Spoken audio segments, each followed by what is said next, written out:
ನಮಸ್ಕಾರ ಸ್ನೇಹಿತರೆ. ಈ ಒಂದು ಸೆಕ್ಷನ್ನಲ್ಲಿ ಏನಪ್ಪ ಅಂತಂದ್ರೆ ಮೊದಲ ಒಂದು ಏನು ನಾವು ಹೇಳಿದ್ದೀವಲ್ಲ, ಭಾರತದ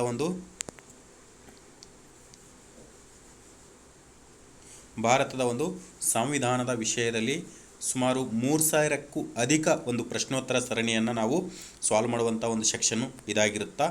ಸೊ ಇದರ ಒಂದು ನಿಮಿತ್ತ ಇದು ಮೊದಲನೇ ವಿಡಿಯೋ ಆಗಿರ್ತೈತ್ರಿ. ಓಕೆನಾ.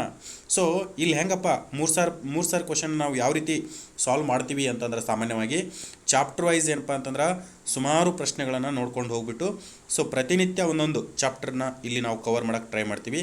ಸೊ ಆ ಒಂದು ಚಾಪ್ಟರ್ನಲ್ಲಿ ಬರುವಂಥ ಒಂದು ವಿಷಯಗಳ ಬಗ್ಗೆ ಸಂಪೂರ್ಣವಾಗಿ MCQ ಫಾರ್ಮೇಷನಲ್ಲಿ ಏನಪ್ಪ ಅಂತಂದ್ರೆ ಈ ಒಂದು ಪ್ರಶ್ನೋತ್ತರಗಳ ಚರ್ಚೆ ಇದಾಗಿರ್ತೈತಿ. ಇವತ್ತೇನಪ್ಪ ಅಂದ್ರೆ ಮೊದಲನೇ ಸರಣಿಯಲ್ಲಿ ಭಾರತೀಯ ಸಂವಿಧಾನದ ಪರಿಚಯದ ಒಂದು ನಿಮಿತ್ತವಾಗಿ ಏನಪ್ಪ ಅಂತಂದ್ರೆ MCQವನ್ನು ಮಾಡುವಂಥ ಸರಣಿ ಇದಾಗಿರ್ತೈತಿ. ಸೊ ಇಲ್ಲೇನಪ್ಪ ಅಂತಂದ್ರೆ ಈ ಒಂದು ಚಾಪ್ಟರ್ನಲ್ಲಿ ನಾವು ಭಾರತದ ಸಂವಿಧಾನ ಪರಿಚಯದ ಒಂದು ಚಾಪ್ಟರ್ನಲ್ಲಿ ಏನೇನು ನೋಡ್ತೀವಪ್ಪ ಅಂತಂದ್ರೆ ಇಷ್ಟೆಲ್ಲ ಒಂದು ವಿಷಯಗಳನ್ನು ನೋಡ್ತೀವಿ ರೀ. ಓಕೆನಾ. ಸಂವಿಧಾನದ ಮೂಲ ಪರಿಕಲ್ಪನೆ ಎಲ್ಲಿಂದ ಆರಂಭ ಆಯಿತು, ಆಮೇಲೆ ಸಂವಿಧಾನ ತಯಾರಿಕಾ ಇತಿಹಾಸ ಅಂದ್ರೆ ಸಂವಿಧಾನ ಏನು ರಚನೆ ಮಾಡ್ತಾರಲ್ಲ ಅದರ ಒಂದು ಇತಿಹಾಸದ ನಿಮಿತ್ತವಾಗಿ ಕ್ವಶನ್ ಆಗಿರ್ಬೋದು. ಆಮೇಲೆ ಸಂವಿಧಾನ ರಚನಾ ಸಭೆಯ ಒಂದು ಅಥವಾ ಕಾನ್ಸ್ಟಿಟ್ಯೂಷನ್ ಅಸೆಂಬ್ಲಿ ಅಂತ ಕರಿತೀವಿ, ಅದರ ರಿಲೇಟೆಡ್ ಕ್ವಶನ್ ಆಗಿರ್ಬೋದು.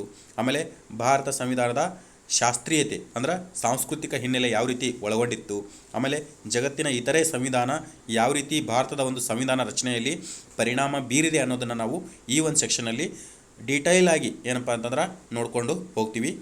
ಏನಪ್ಪ ಅಂತಂದ್ರೆ ಈಗ ಥೇರಿ ನೀವು ಓದ್ತಿರ್ತೀರಿ, ಬಟ್ ಇಲ್ಲೇನಪ್ಪ ಅಂತಂದ್ರೆ ಒಂದು ಸ್ವಲ್ಪ MCQ ಫಾರ್ಮೇಷನಲ್ಲಿ ನಾವು ನೋಡುವಂಥದ್ದು.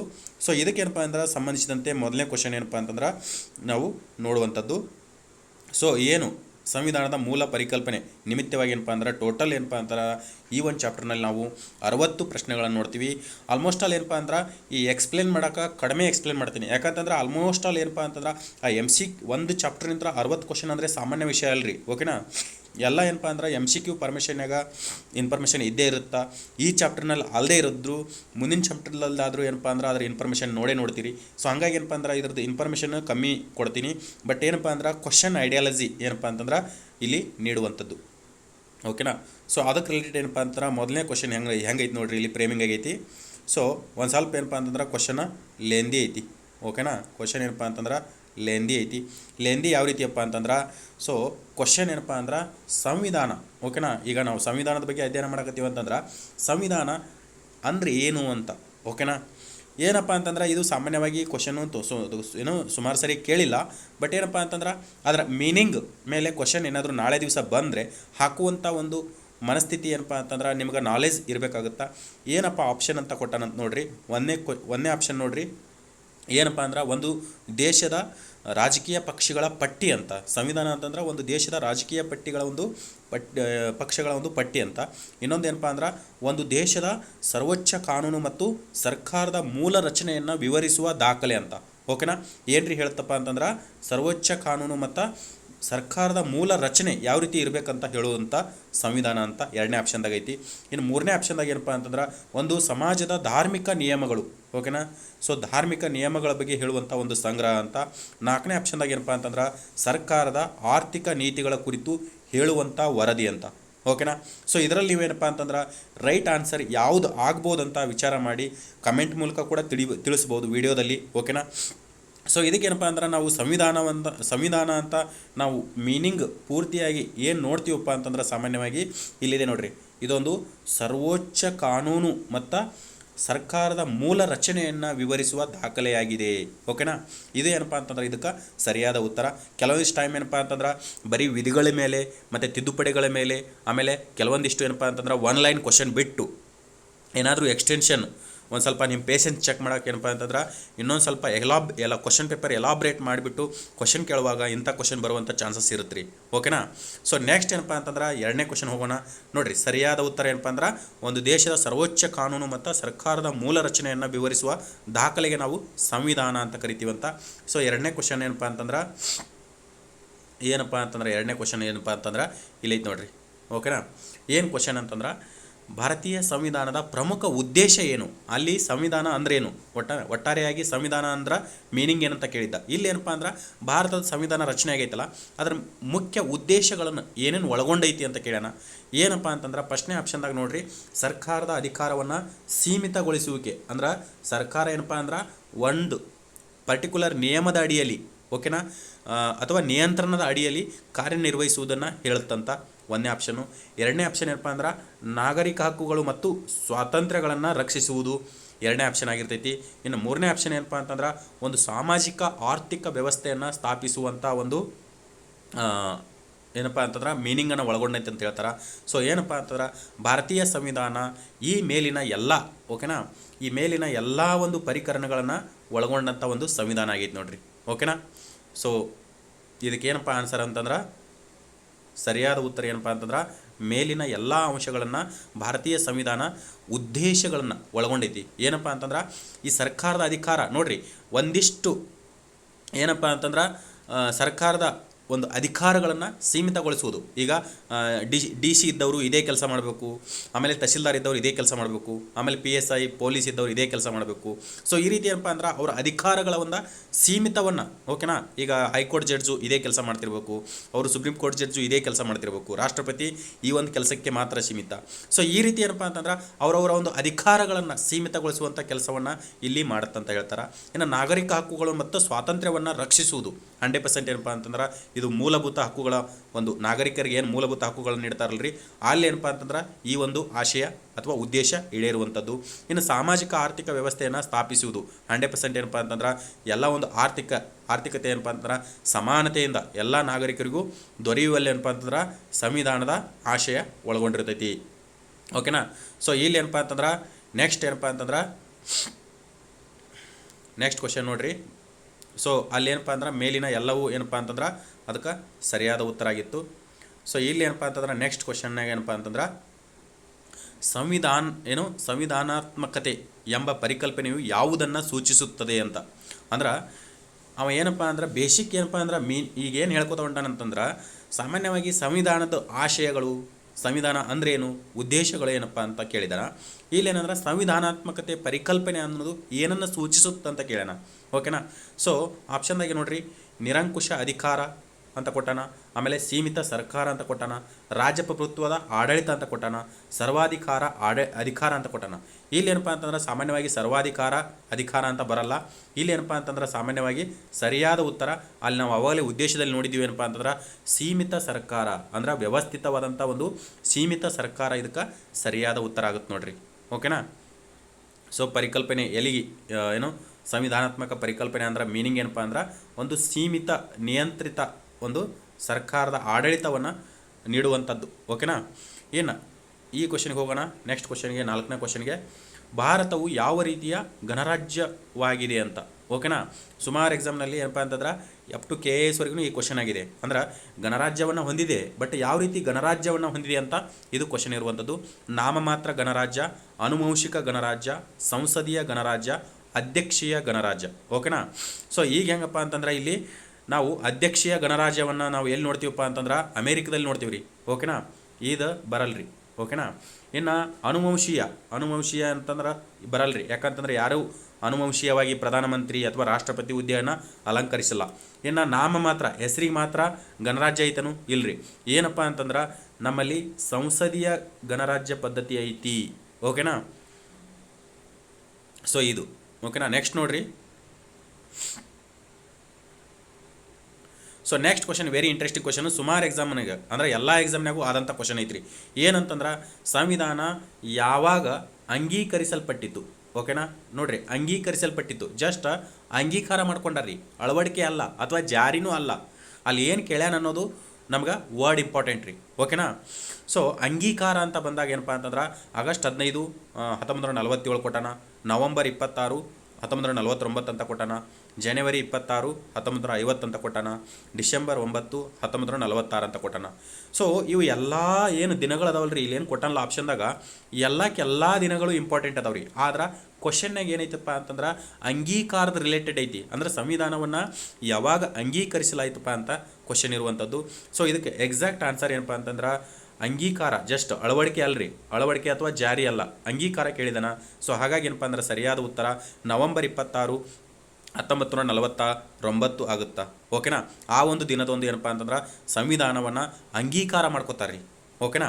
ಸೊ ಇಲ್ಲಿ ಉಳ್ಕದ್ದು ಏನಪ್ಪ ಅಂತಂದ್ರೆ ಆಗಸ್ಟ್ 15 ಫಸ್ಟ್ನೇ ಆಪ್ಷನ್ದಾಗ ಏನು ಆಗಸ್ಟ್ 15 1947 ಐತಲ್ಲ ಅದು ಸ್ವಾತಂತ್ರ್ಯ ಸಿಕ್ಕಂಥ ಒಂದು ಡೇಟು. ಆಮೇಲೆ ಜನವರಿ ಇದು ಏನಪ್ಪ ಅಂತಂದ್ರೆ ಅಳವಡಿಕೆ ಅಥವಾ ಜಾರಿಯಾಗಿರೋದು ಸಂವಿಧಾನ. ಮೂರನೇ ಆಪ್ಷನ್ದಾಗ ಐತಲ್ಲ ಜನವರಿ 26, 1950. ಅದು ಏನಪ್ಪ ಅಂತಂದ್ರೆ ಸಾಮಾನ್ಯವಾಗಿ ನಾವು ಏನು ಹೇಳ್ತೀವಿ, ಇದನ್ನು ಜಾರಿಯಾಗಿರುವಂಥದ್ದು ಅಂತ ಹೇಳ್ತೀವಿ ಅಥವಾ ಗಣರಾಜ್ಯ ದಿನ ಅಂತ ಹೇಳ್ತೀವಿ. ಇನ್ನು ಇಲ್ಲೊಂದು ಐತೆ ನೋಡಿರಿ ಆಪ್ಷನ್ ಲಾಸ್ಟ್ನಾಗ, ಇದು ಏನಪ್ಪ ಅಂದ್ರೆ ಸಂವಿಧಾನ ರಚನೆಯ ಕುರಿತಂತೆ. ಓಕೆನಾ, ಸಂವಿಧಾನ ರಚನೆಯ ಕುರಿತಂತೆ ಮೊದಲ ಸಭೆ ಅಂತ ಆಗುತ್ತೆ ರೀ. ಓಕೆನಾ, 1946 ಡಿಸೆಂಬರ್ 9ರಂದು ಮೊದಲ ಸಭೆ ಆಗುತ್ತಾ. ಇದು ಏನಪ್ಪ ಅಂದ್ರೆ ತಾತ್ಕಾಲಿಕ ಸಭೆ ಆಗಿರ್ತೈತೆ ರೀ. ಅಂದ್ರೆ ಸಂವಿಧಾನ ರಚನಾ ಸಭೆ ಯಾವ ರೀತಿ ರಚನೆ ಆಗಬೇಕು, ಯಾರನ್ನು ಅಧ್ಯಕ್ಷರನ್ನಾಗಿ ಮಾಡಬೇಕು, ಯಾರನ್ನು ಉಪಾಧ್ಯಕ್ಷರನ್ನಾಗಿ ಮಾಡಬೇಕು, ಏನೇನು ಸಮಿತಿಗಳು ಇರಬೇಕು ಅಂತ ಒಂದು ತಾತ್ಕಾಲಿಕ ಸಭೆ ಮಾಡ್ತಾರೆ. ಅಲ್ಲಿ ಏನಪ್ಪ ಅಂತಂದ್ರೆ ಸಚ್ಚಿದಾನಂದ ಸಿನ್ಹಾ, ಹಿರಿಯ ವ್ಯಕ್ತಿ ಸಚ್ಚಿದಾನಂದ ಸಿನ್ಹಾನನ್ನು ಅಧ್ಯಕ್ಷನಾಗಿ ಮಾಡಿರ್ತಾರೆ. ಇನ್ನು 2 ದಿವಸ ಬಿಟ್ಟು ಅಂದ್ರೆ ಡಿಸೆಂಬರ್ 9ಕ್ಕೆ ಇದು ನಡೆದಿರ್ತೈತೆ ಅಲ್ರಿ.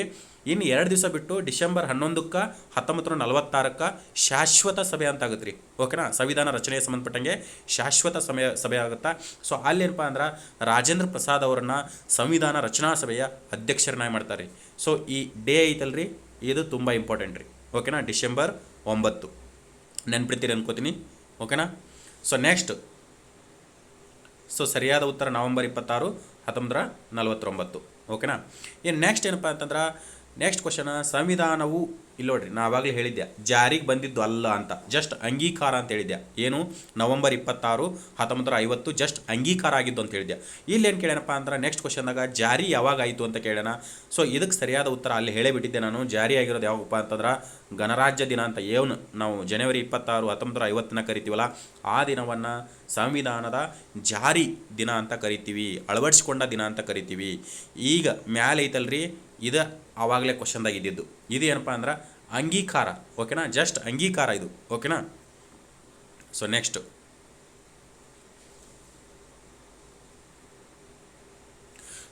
ಏನಪ್ಪ ಅಂತಂದ್ರೆ ಸಂವಿಧಾನದ, ಓಕೆನಾ, ಸಂವಿಧಾನದ ಪಿತಾಮಹ ಅಂತ ಯಾರನ್ನ ಕರಿತೀವಿ ಅಂತ. ಓಕೆನಾ, ಇಲ್ಲಿ ನೋಡ್ರಿ, ಸಂವಿಧಾನದ ಪಿತಾಮಹ ಅಂತ ಯಾರನ್ನು ಕರಿತೀವಿ. ಓಕೆನಾ, ಜವಾಹರ್ಲಾಲ್ ನೆಹರು, ರಾಜೇಂದ್ರ ಪ್ರಸಾದ, ಡಾಕ್ಟರ್ BR ಅಂಬೇಡ್ಕರ್, ಸರ್ದಾರ್ ವಲ್ಲಭಾಯ್ ಪಟೇಲ್. ಯಾರು ಏನು ಸಂವಿಧಾನ ರಚನೆಯಲ್ಲಿ ಅಥವಾ ಬರವಣಿಗೆಯಲ್ಲಿ ಕರಡು ಸಮಿತಿಯ ಅಧ್ಯಕ್ಷರಾಗಿರ್ತಾರಲ್ರಿ, ಅವ್ರನ್ನ ಏನಪ್ಪ ಅಂತಂದ್ರೆ ನಾವು ರಿಯಲ್ ಆಗಿ ಸಂವಿಧಾನದ ಪಿತಾಮಹ ಅಂತ ಕರಿತೀವಿ. ಓಕೆನಾ, ಇವ್ರೇನಪ್ಪ ಅಂತಂದ್ರೆ ಡಾಕ್ಟರ್ BR ಅಂಬೇಡ್ಕರ್ ಅವ್ರನ್ನ ಸಂವಿಧಾನ ಪಿತಾಮಹ ಅಂತ ಕರಿಬೇಕಂತಂದ್ರೆ ಅವ್ರೇನಪ್ಪ ಅಂದ್ರೆ ಕರಡು ಸಮಿತಿ, ಏನು ಸಂವಿಧಾನ ರಚನೆ ಆಗ್ತಿರ್ತದಲ್ಲಿ ಅದನ್ನು ಕರಡು ಸಮಿತಿ, ಸಿದ್ಧತೆಯ ಒಂದು ಸಮಿತಿಯ ಅಧ್ಯಕ್ಷರಾಗಿರ್ತಾರೆ. ಸೊ ಹಾಗಾಗಿ ಏನಪ್ಪ ಅಂತಂದ್ರೆ ಒಟ್ಟಾರೆ 7 ಜನರನ್ನ ಆ ಕರಡು ಸಮಿತಿ ಒಳಗೊಂಡಿರ್ತೈತಿ. ಇದರ ಒಂದು ಅಧ್ಯಕ್ಷರು ಯಾರಪ್ಪ ಅಂದ್ರೆ ಅಂಬೇಡ್ಕರ್ ಅವರಾಗಿರ್ತಾರೆ. ಹಾಗಾಗಿ ಏನಪ್ಪ ಅಂದ್ರೆ ಇವ್ರನ್ನ ಸಂವಿಧಾನದ ಪಿತಾಮಹ ಅಂತ ಕರೀತಾರೆ. ಇನ್ನೊಂದು, ಕರಡು ಸಮಿತಿ ಯಾವಾಗ ಆ್ಯಕ್ಟಿವ್ ಆಗಿ ಜಾರಿಯಾಗುತ್ತಂತ ಕೇಳ್ತಾರೆ. ಆಗಸ್ಟ್ 29, 1947. ಓಕೆನಾ, ಈ ಡೇಟ್ ಫಿಕ್ಸ್ ನೆನ್ಪಿಟ್ಕೋರಿ. ಇವೆಲ್ಲ ಎಕ್ಸಾಮ್ನಾಗೂ ಏನಪ್ಪ ಅಂದ್ರೆ ಕರಡು ಸಮಿತಿ ಯಾರ ಅಧ್ಯಕ್ಷತೆಯಲ್ಲಿ ಬಂತು ಮತ್ತು ಯಾವಾಗ ಬಂತಂತ ಕೇಳ್ತಾರೆ. ಇದು ಆಗಸ್ಟ್ 29, 1947ಕ್ಕೆ ಬರುವಂಥದ್ದು, 7 ಸದಸ್ಯರನ್ನು ಒಳಗೊಂಡಂಥದ್ದು. ಓಕೆನಾ, ಇನ್ನು ನೆಕ್ಸ್ಟ್ ಕ್ವಶನ್ ಬರುತ್ತಾ. ಬಟ್ ಏನಂದ್ರೆ ಮೂಲಭೂತ ಹಕ್ಕುಗಳು ಭಾರತೀಯ. ಓಕೆನಾ, ಇಷ್ಟು ನೆನ್ಪಿಟ್ಕೋರಿ. ಏನು ಕ್ವಶನಪ್ಪ ಅಂತಂದ್ರೆ ಮೂಲಭೂತ ಹಕ್ಕುಗಳು ಭಾರತೀಯ ಸಂವಿಧಾನದ ಯಾವ ಭಾಗದಲ್ಲಿ ಇದಾವಂತ. ಓಕೆನಾ, ಮೂಲಭೂತ ಹಕ್ಕುಗಳನ್ನು ನಾವು ಎಲ್ಲಿ ನೋಡ್ತೀವಪ್ಪ ಅಂತ ಕೇಳ್ಯಾರ.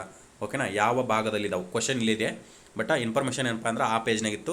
ಸೊ ಮೂಲಭೂತ ಹಕ್ಕುಗಳನ್ನು ಯಾವ ಭಾಗದಲ್ಲಿ ನೋಡ್ತೀವಿ ಅಂತಂದ್ರೆ ಸಂವಿಧಾನದಲ್ಲಿ ಏನಪ್ಪ ಅಂದ್ರೆ ಮೂಲ ಸಂವಿಧಾನದಲ್ಲಿ ಸಾಮಾನ್ಯವಾಗಿ 22 ಭಾಗಗಳನ್ನು ನೋಡ್ತೀವಿ ಅಥವಾ ಪಾರ್ಟ್ಸ್ ಅಂತ ಕರೀತಾರೆ ಇಂಗ್ಲೀಷ್ನಾಗ. ಸೊ ಪ್ರಸ್ತುತ ಏನಪ್ಪ ಅಂದ್ರೆ 25 ಭಾಗಗಳನ್ನು ನೋಡ್ತೀವಿ. ಅಲ್ಲಿ ಏನಪ್ಪ ಅಂದ್ರೆ ಈ ಕ್ವಶನ್ದಾಗ ಏನಪ್ಪ ಅಂದ್ರೆ ಮೂಲಭೂತ ಹಕ್ಕುಗಳನ್ನು ಕುರಿತಂತೆ ಯಾವ ಭಾಗದಲ್ಲಿ ನೋಡ್ತೀವಿ ಅಂತ ಕೇಳ್ಯಾರ. ಸೊ ಇದಕ್ಕೆ ಸರಿಯಾದ ಉತ್ತರ ಏನಪ್ಪ ಅಂತಾರೆ ಭಾಗ 3. ಓಕೆನಾ, ಸೊ ಹಾಗಾದ್ರೆ 1ನೇ ಭಾಗ ಏನಿತ್ರಿಪ್ಪ ಅಂತಂದ್ರೆ ಭಾರತವು ಹಲವಾರು ಒಕ್ಕೂಟಗಳಿಂದ ಕೂಡಿದಂಥ ರಾಜ್ಯ ಆಗೈತಿ ಅಂತ ಹೇಳಿದ್ದು, ಒಕ್ಕೂಟಗಳ ದೇಶ ಆಗೈತಿ ಅಂತ ಹೇಳ್ಯಾರ. ಆಮೇಲೆ 2ನೇ ಭಾಗದಲ್ಲಿ ಏನಪ್ಪ ಅಂದ್ರೆ ನಾಗರಿಕತ್ವ ಅಥವಾ ನಾಗರಿಕ ಏನು ಪೌರತ್ವ ಅಂತ ಹೇಳ್ತಾರಲ್ಲ, ಸೊ ಅದ್ರ ಬಗ್ಗೆ ಹೇಳುತ್ತಾ. 3ನೇ ಭಾಗ ಏನಪ್ಪ ಅಂತಂದ್ರೆ ಮೂಲಭೂತ ಹಕ್ಕುಗಳ ಬಗ್ಗೆ ಹೇಳುತ್ತಾ. ಇನ್ನು 4ನೇ ಭಾಗ ಐತಲ್ರಿ ರಾಜ್ಯ ನೀತಿ ನಿರ್ದೇಶನ ತತ್ವಗಳ ಬಗ್ಗೆ ಹೇಳುತ್ತಾ. 5ನೇ ಭಾಗ ಐತಲ್ರಿ ಕೇಂದ್ರ ಸರ್ಕಾರದ ಬಗ್ಗೆ ಹೇಳುತ್ತಾ. ಓಕೆನಾ, ಸೊ 25 ಭಾಗಗಳದ್ದು ಸಪ್ರೇಟಾಗಿ ಒಂದು ವಿಡಿಯೋದಲ್ಲಿ ಮಾಡುವಾಗ ನಾನು ನೀಟಾಗಿ ಹೇಳ್ಕೊಡ್ತೀನಿ ಯಾವ್ಯಾವ ವಿಧಿಗಳನ್ನು ಒಳಗೊಂಡೈತಿ ಮತ್ತು ಏನೇನು ಇಂಪಾರ್ಟೆನ್ಸು ಪ್ರತಿಯೊಂದು ಭಾಗದ್ದು ಅಂತ ಇದನ್ನ ಸಪ್ರೇಟಾಗಿ ನೋಡೋಣ. ಬಟ್ ಈ ಕ್ವಶನ್ಗೆ ಏನಪ್ಪ ಅಂತಂದ್ರೆ ಮೂಲಭೂತ ಹಕ್ಕುಗಳ ಕುರಿತಂತೆ ಯಾವ ಭಾಗದಲ್ಲಿ ನೋಡ್ತೀವಪ್ಪ ಅಂತಂದ್ರೆ ಸಾಮಾನ್ಯವಾಗಿ 3ನೇ ಭಾಗದಲ್ಲಿ ಏನಪ್ಪ ಅಂತಂದ್ರೆ ಸಾಮಾನ್ಯವಾಗಿ 12ರಿಂದ 35ನೇ ವಿಧಿವರೆಗೂ ನಾವು ಮೂಲಭೂತ ಹಕ್ಕುಗಳನ್ನು ನೋಡ್ತೀವಿ. ಈ ವಿಧಿಗಳು ಇಂಪಾರ್ಟೆಂಟು. ಓಕೆನಾ, ನೆಕ್ಸ್ಟ್ ಏನಪ್ಪ ಅಂತಂದ್ರೆ ಕ್ವಶನ್ ನೋಡ್ರಿ, ಇಲ್ಲಿ ಐತಿ ಕ್ವಶನ್, ಇದಕ್ಕೆ ಕ್ವಶನ್ ನಂಬರ್ ಹಾಕಿಲ್ಲ, ಬಟ್ ಕ್ವಶನ್ ಇಲ್ಲಿ ಐತ್ರಿ. ಏನಂತಂದ್ರೆ ಭಾರತ ಸಂವಿಧಾನವು ಯಾವ ರೀತಿಯ ಪೌರತ್ವವನ್ನು ಒದಗಿಸುತ್ತದೆ ಅಂದ್ರೆ ಭಾರತದಲ್ಲಿ ಪೌರತ್ವ ಐತಿ ಕರೆ ಯಾವ ರೀತಿ, ಓಕೆನಾ, ಕ್ವಶನ್ ಐತಿ ಅಂದ್ರೆ ಇಲ್ಲಿ ಐತ್ರಿ, ಯಾವ ರೀತಿಯಾದಂಥ ಪೌರತ್ವವನ್ನು ನಾವು ನೋಡ್ತೀವಿ ಅಥವಾ ಒದಗಿಸ್ತೀವಿ ಅಂತ ಕೇಳ್ಯಾರ. ದ್ವಿಪೌರತ್ವ, ಬಹುಪೌರತ್ವ, ಏಕಪೌರತ್ವ, ಮೇಲಿನ ಯಾವುದೂ ಅಲ್ಲ. ಇಲ್ಲಿ ಮುಖ್ಯವಾಗಿ ಏನಪ್ಪ ಅಂದ್ರೆ ನಾವು ಭಾರತವು ಪೌರತ್ವ ಎಂಬ ಪರಿಕಲ್ಪನೆಯನ್ನು ಬ್ರಿಟನ್ನಿಂದ ತೊಗೊಂಬಂದಾರಿ, ಓಕೆನಾ. ಆ ಬ್ರಿಟನ್ಯಾಗ ಏನಪ್ಪ ಅಂದ್ರೆ ಏಕಪೌರತ್ವ ಐತ್ರಿ, ಓಕೆನಾ. ಇಡೀ ದೇಶಕ್ಕೆ ಒಂದೇ ಒಂದು ವೋಟರ್ ಐ ಡಿ ರೀ, ಓಕೆನಾ. ಯಾವುದೇ ಒಬ್ಬ ನಾಗರಿಕ ಇರಲಿ ಒಂದೇ ಒಂದು ವೋಟರ್ ಐ ಡಿ. ಬಟ್ ಈ ಕೆಲವೊಂದಿಷ್ಟು ರಾಷ್ಟ್ರಗಳಲ್ಲಿ ಈ ಏನಪ್ಪ ಅಂತಂದ್ರೆ ಅಮೇರಿಕಾ, ಸ್ವಿಟ್ಜರ್ಲ್ಯಾಂಡ ಅಲ್ಲೆಲ್ಲ ಏನಪ್ಪ ಅಂತಂದ್ರೆ ಈ ದ್ವಿಪೌರತ್ವ ಜಾರಿ ಐತ್ರಿ, ಓಕೆನಾ. ಅಲ್ಲಿ ಹೆಂಗಂದ್ರೆ ದೇಶಕ್ಕೊಂದು ವೋಟರ್ ಐ ಡಿ, ಇನ್ನೊಂದು ರಾಜ್ಯಕ್ಕೊಂದು ವೋಟರ್ ಐ ಡಿ, ಓಕೆನಾ. ಇಲ್ಲಿ ಹೆಂಗಪ್ಪ ಅಂತಂದ್ರೆ ಎಲ್ಲ ಒಂದು 28 ರಾಜ್ಯಗಳಿಗೆ ಮತ್ತು 8 ಕೇಂದ್ರಾಡಳಿತ ಪ್ರದೇಶಗಳಿಗೆ ಎಲ್ಲದಕ್ಕೆಲ್ಲದು ಏನಪ್ಪ ಅಂತಂದ್ರೆ ಒಂದೇ ಒಂದು ವೋಟರ್ ಐ ಡಿ ಬರುತ್ತಾ. ಈ ಏಕಪೌರತ್ವ ಅನ್ನೋ ಪರಿಕಲ್ಪನೆಯನ್ನು ನಾವು ಎಲ್ಲಿಂದ ತೊಗೊಂಬಂದೀವಪ್ಪ ಅಂತಂದ್ರೆ ಬ್ರಿಟನ್ ದೇಶದಿಂದ ತೊಗೊಂಬಂದೀವಿ. ಆಮೇಲೆ ಇನ್ನೇಗೆ ಹೇಳಿದೀವಿ ನಾವು ಪೌರತ್ವವನ್ನು ಎಷ್ಟನೇ ಭಾಗದಲ್ಲಿ ನೋಡ್ತೀವಿ ಅಂತ, 2ನೇ ಭಾಗದಲ್ಲಿ ನೋಡ್ತೀವಿ, ಓಕೆನಾ. ಆಮೇಲೆ ಯಾವ ವಿಧಿಯಿಂದ ಯಾವ ವಿಧಿವರೆಗೆ ನೋಡ್ತೀವಿ ಅಂತ ಕೇಳ್ತಾರ, ಓಕೆನಾ. ಸೊ ಸಾಮಾನ್ಯವಾಗಿ ಪೌರತ್ವವನ್ನು ನಾವು 5ನೇ ವಿಧಿಯಿಂದ 11ನೇ ವಿಧಿವರೆಗೂ ನಾವು ನೋಡ್ತೀವಿ ನೋಡ್ರಿ, ಓಕೆನಾ. ಈ ಕೂಡ ಇಂಪಾರ್ಟೆಂಟು, ಮತ್ತು 2ನೇ ಭಾಗ, ಓಕೆನಾ. ಸೊ ಇದು ಏನಪ್ಪ ಅಂದ್ರೆ ಇದರ ಇನ್ಫಾರ್ಮೇಷನು. ಇನ್ನು ನೆಕ್ಸ್ಟ್ ಕ್ವಶನ್ ಏನೈತೆ ಅಂತಂದ್ರೆ ಸಂಸದೀಯ ವ್ಯವಸ್ಥೆಯು ಯಾವ ದೇಶದ ಪ್ರೇರಿತವಾಗಿದೆ, ಓಕೆನಾ. ಇಲ್ಲಿ ನೋಡ್ರಿ ಕ್ವಶನ್ ಏನಪ್ಪ ಅಂದ್ರೆ ಇಲ್ಲಿ ಸಂಸದೀಯ ವ್ಯವಸ್ಥೆಯು ಯಾವ ದೇಶದಿಂದ ಪ್ರೇರಿತವಾಗಿದೆ, ಓಕೆನಾ. ಆಪ್ಷನ್ದಾಗ ಏನಪ್ಪ ಅಂದ್ರೆ ಅಮೇರಿಕಾ ಅಂತ ಕೊಟ್ಟನ, ಬ್ರಿಟನ್ ಅಂತ ಕೊಟ್ಟನ, ಜರ್ಮನ್ ಅಂತ ಕೊಟ್ಟನ, ರಷ್ಯಾ ಅಂತ ಕೊಟ್ಟನ. ಸೊ ಹಲವಾರು ವಿಷಯಗಳನ್ನು ನಾವೇನಪ್ಪ ಅಂತಂದ್ರೆ ಈ ಬ್ರಿಟನ್ ಸಂವಿಧಾನದಿಂದ ತೆಗೆದುಕೊಳ್ತೀವಿ. ಇಲ್ಲಿ ಮುಖ್ಯವಾಗಿ ಏನಪ್ಪ ಅಂದ್ರೆ ಸಂಸದೀಯ ವ್ಯವಸ್ಥೆ ಅಥವಾ ಏಕಪೌರತ್ವ ಅಥವಾ ರಿಟ್ಗಳನ್ನು ಅಥವಾ ಕಾನೂನು ರಚನೆಯ ಒಂದು ಪ್ರಕ್ರಿಯೆಯನ್ನು ಸೊ ಎಲ್ಲಿಂದ ತೊಗೊಂಡಪ್ಪ ಅಂತಂದ್ರೆ ಬ್ರಿಟನ್ನಿಂದ ತೊಗೊಂಬಂದೀವಿ. ಸೊ ಇದಕ್ಕೆ ಸರಿಯಾದ ಉತ್ತರ ಸಂಸದೀಯ ವ್ಯವಸ್ಥೆ ಅನ್ನೋದು ಬ್ರಿಟನ್ ಸಂವಿಧಾನದಿಂದ ಎರವಲಾಗೈತಿ ಅನ್ನೋದು ನಮ್ಗೆ ಮುಖ್ಯವಾಗಿ ಗುರುತಿರ್ಬೇಕು ರೀ, ಓಕೆನಾ.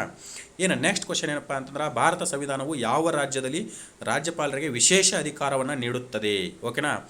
ಸೊ ಇಲ್ಲಿ ನೋಡ್ರಿ ಭಾರತ ಸಂವಿಧಾನದಲ್ಲಿ ಯಾವ ರಾಜ್ಯದಲ್ಲಿ ರಾಜ್ಯಪಾಲರಿಗೆ ವಿಶೇಷ ಅಧಿಕಾರವನ್ನು ನೀಡುತ್ತಾ. ಈ ಸಾಮಾನ್ಯವಾಗಿ ವಿಶೇಷ ಅಧಿಕಾರ ಅನ್ನೋದು, ಓಕೆನಾ, ಸಂವಿಧಾನದಲ್ಲಿ 21ನೇ ಭಾಗದಲ್ಲಿ ಬರ್ತಾವ್ರಿ, ಓಕೆನಾ. ಇದ್ರ ಮೀನಿಂಗ್ ಏನಪ್ಪ ಅಂತಂದ್ರೆ ಸಾಮಾನ್ಯವಾಗಿ 21ನೇ ಭಾಗದಲ್ಲಿ ಈ ಏನು ನಮ್ಮ ಕಲ್ಯಾಣ ಕರ್ನಾಟಕಕ್ಕೆ 371J ನೀಡ್ಯಾರಲ್ರಿ, ಸೇಮ್ ವಿಶೇಷ ಅಧಿಕಾರಗಳು ಕೆಲವೊಂದಿಷ್ಟು ರಾಜ್ಯಗಳಿಗೆ ನೀಡ್ಯಾರ್ರಿ. ಸೊ ಅದನ್ನು ಏನಪ್ಪ ಅಂದ್ರೆ ನಾವು ಅಲ್ಲಿ ಏನಪ್ಪ ಅಂದ್ರೆ ರಾಜ್ಯಪಾಲರಿಂದನೇ ನೇರವಾಗಿ ಆ ಒಂದು ಪ್ರದೇಶಕ್ಕೆ ಏನಪ್ಪ ಅಂದ್ರೆ ಹಲವಾರು ವಿಶೇಷ ಒಂದು ಯೋಜನೆಗಳನ್ನಾಗಿರ್ಬೋದು, ವಿಶೇಷ ಒಂದು ಕಾರ್ಯಕ್ರಮಗಳಾಗಿರ್ಬೋದು ಜರುಗ್ತಿರ್ತಾವ್ರಿ. ಸೊ ಹಾಗಾಗಿ ಏನಪ್ಪ ಅಂತಂದ್ರೆ ಅವ ಏನು ಮಾಡ್ಯಾನ, ಈ ಕೆಳಗಿನ ಯಾವ ರಾಜ್ಯದಲ್ಲಿ ರಾಜ್ಯಪಾಲರಿಗೆ ವಿಶೇಷ ಅಧಿಕಾರ ಇರುತ್ತಂತ ಕೊಟ್ಟಾನ. ಈ ಕೊಟ್ಟಿರುವಲ್ಲಿ ನೋಡ್ರಿ ನಾ ಹೇಳಿದೆ 21ನೇ ಭಾಗದಲ್ಲಿ 371, ಓಕೆನಾ, 371 ಅಡಿಯಲ್ಲಿ ಹಲವಾರು ರಾಜ್ಯಗಳಿಗೆ ಏನಪ್ಪ ಅಂದ್ರೆ ಒಂದು ಸುಮಾರು 10 ರಾಜ್ಯಗಳಿಗೆ ಏನಪ್ಪ ಅಂತಂದ್ರೆ ವಿಶೇಷ ಅಧಿಕಾರಿಗಳು ಸಿಗ್ತಾವು. ಅದರಲ್ಲಿ 371 ಎಂಬುದು ಯಾವ್ಯಾವ ರಾಜ್ಯಗಳಿಗೆ ಸಂಬಂಧಪಟ್ಟೈತಪ್ಪ ಅಂತಂದ್ರೆ ಮಹಾರಾಷ್ಟ್ರ ಮತ್ತು ಗುಜರಾತ್ಗೆ ಸಂಬಂಧಪಟ್ಟೈತಿ. ಆಮೇಲೆ 371A ಅಂತ ಬರುತ್ತಾ, 371A ಅಂತ ಬರುತ್ತಾ, ಅದು ನಾಗಾಲ್ಯಾಂಡಿಗೆ ಸಂಬಂಧಪಟ್ಟೈತಿ. ಸೊ ಹಾಗಾಗಿ ಏನಪ್ಪ ಅಂತಂದ್ರೆ ಈ ಕೊಟ್ಟಂಥ 3 ರಾಜ್ಯಗಳೇನಪ್ಪ ಅಂದ್ರೆ ರಾಜ್ಯಪಾಲರಿಗೆ ವಿಶೇಷ ಅಧಿಕಾರವನ್ನು ನೀಡಿದವು. ಇದಕ್ಕೇನಪ್ಪ ಅಂದ್ರೆ ಸರಿಯಾದ ಉತ್ತರ ಮೇಲಿನ ಎಲ್ಲ ಆಗಿರ್ತೈತಿ ನೋಡ್ರಿ, ಓಕೆನಾ. ಮೇಲಿನ ಎಲ್ಲ ರಾಜ್ಯಗಳಿಗೂ ವಿಶೇಷ ಸ್ಥಾನಮಾನ ಸಿಕ್ಕಿರುವಂಥದ್ದು. ಏನು ನೆಕ್ಸ್ಟ್ ಕ್ವಶನ್ ನೋಡೋಣ್ರಿ. ಏನು ಕ್ವಶನಪ್ಪ ಅಂತಂದ್ರೆ ಭಾರತ ಸಂವಿಧಾನದ ಮೂಲಭೂತ ಕರ್ತವ್ಯಗಳು ಯಾವ ತಿದ್ದುಪಡಿಯ ಮೂಲಕ ಸಂವಿಧಾನಕ್ಕೆ ಸೇರಿದು ಅಂತ ನೋಡ್ರಿ. ಸುಮಾರು ಸರಿ ಕ್ವಶನ್ ಕೇಳಿರ್ತಾನ, ಈ ಕೆಳಗಿನ ಯಾವುದು ಮೂಲ ಸಂವಿಧಾನದ ವಿಷಯ ಆಗಿಲ್ಲ ಅಂತ, ಓಕೆನಾ. ಸೊ ಇಲ್ಲಿ ಏನಪ್ಪ ಅಂತಂದ್ರೆ ಸಾಮಾನ್ಯವಾಗಿ ನಾವು ಮೂಲಭೂತ ಕರ್ತವ್ಯಗಳು ಏನಪ್ಪ ಅಂತಂದ್ರೆ ಮೂಲ ಸಂವಿಧಾನದಲ್ಲಿ ಯಾವುದೇ ರೀತಿ ಉಲ್ಲೇಖ ಇಲ್ಲ, ಓಕೆನಾ. ಸೊ ಆಮೇಲೆ ಏನಪ್ಪ ಅಂತಂದ್ರೆ 1976ರಲ್ಲಿ ಯಾವಾಗ್ರಿ 1976 42ನೇ ತಿದ್ದುಪಡಿ ಮುಖಾಂತರ ಸೊ ಇಂದಿರಾ ಗಾಂಧಿ ಪ್ರಧಾನಿ ಆಗಿರುವಾಗ ಈ ಒಂದು ಮೂಲಭೂತ ಕರ್ತವ್ಯಗಳನ್ನೇನಪ್ಪ ಅಂದ್ರೆ ಸಂವಿಧಾನಕ್ಕೆ ಸೇರಿಸುವಂಥ ಒಂದು ಕೆಲಸವನ್ನು ಮಾಡ್ತಾರೆ. ಸೊ ಆವಾಗ ಸೇರಿಸುವಾಗ ಏನಪ್ಪ ಅಂದ್ರೆ ಸರ್ದಾರ್ ಸ್ವರ್ಣ ಸಿಂಗ್ ಸಮಿತಿ ಅಂತ ನೇಮಕ ಮಾಡಿಬಿಟ್ಟು ಸೊ ಒಟ್ಟಾರೆ 10 ಮೂಲಭೂತ ಹಕ್ಕುಗಳನ್ನು ಕರ್ತವ್ಯಗಳನ್ನು ಸೇರಿಸಿರ್ತಾರೆ. ಆಮೇಲೆ ಏನಪ್ಪ ಅಂತಂದ್ರೆ ಮತ್ತೆ ಯಾವಾಗಪ್ಪ ಅಂತಂದ್ರೆ 86ನೇ ತಿದ್ದುಪಡಿ ಮುಖಾಂತರ, ಓಕೆನಾ, 86ನೇ ತಿದ್ದುಪಡಿ 2002ರಲ್ಲಿ 11ನೇ ಒಂದು ಮೂಲಭೂತ ಏನು ಇದು ಕರ್ತವ್ಯ ಸೇರುತ್ತಾ. ಸೊ ಹಾಗಾಗಿ ಏನಪ್ಪ ಅಂತಂದ್ರೆ ಮೂಲಭೂತ ಕರ್ತವ್ಯಗಳು ಸಂವಿಧಾನದ ಯಾವ ಭಾಗದಲ್ಲಿ ಬರ್ತಾವೆ ಅಂತ ಕೇಳ್ತಾರೆ. ಇದು ಮೂಲಭೂತ ಕರ್ತವ್ಯಗಳು ಭಾಗ ಅಂತ ಬಂದರೆ ಸಾಮಾನ್ಯವಾಗಿ ನೆನ್ಪಿಟ್ಕೋರಿ ಎಷ್ಟಪ್ಪ ಅಂತಂದ್ರೆ 4A ನೋಡ್ರಿ. ಓಕೆನಾ, 4A ಭಾಗ, ಆಮೇಲೆ 51A ನಿಂತ್ರ Kವರೆಗೂ ನಾವು 11 ಏನಪ್ಪ ಅಂತಂದ್ರೆ ಮೂಲಭೂತ ಕರ್ತವ್ಯಗಳನ್ನು ನೋಡ್ತೀವಿ ನೋಡ್ರಿ. ಓಕೆನಾ, ಸೊ ಆಲ್ಮೋಸ್ಟ್ ಅಲ್ಲಿ ನೆನಪುಳಿತೇ ತಿಂತೀನಿ.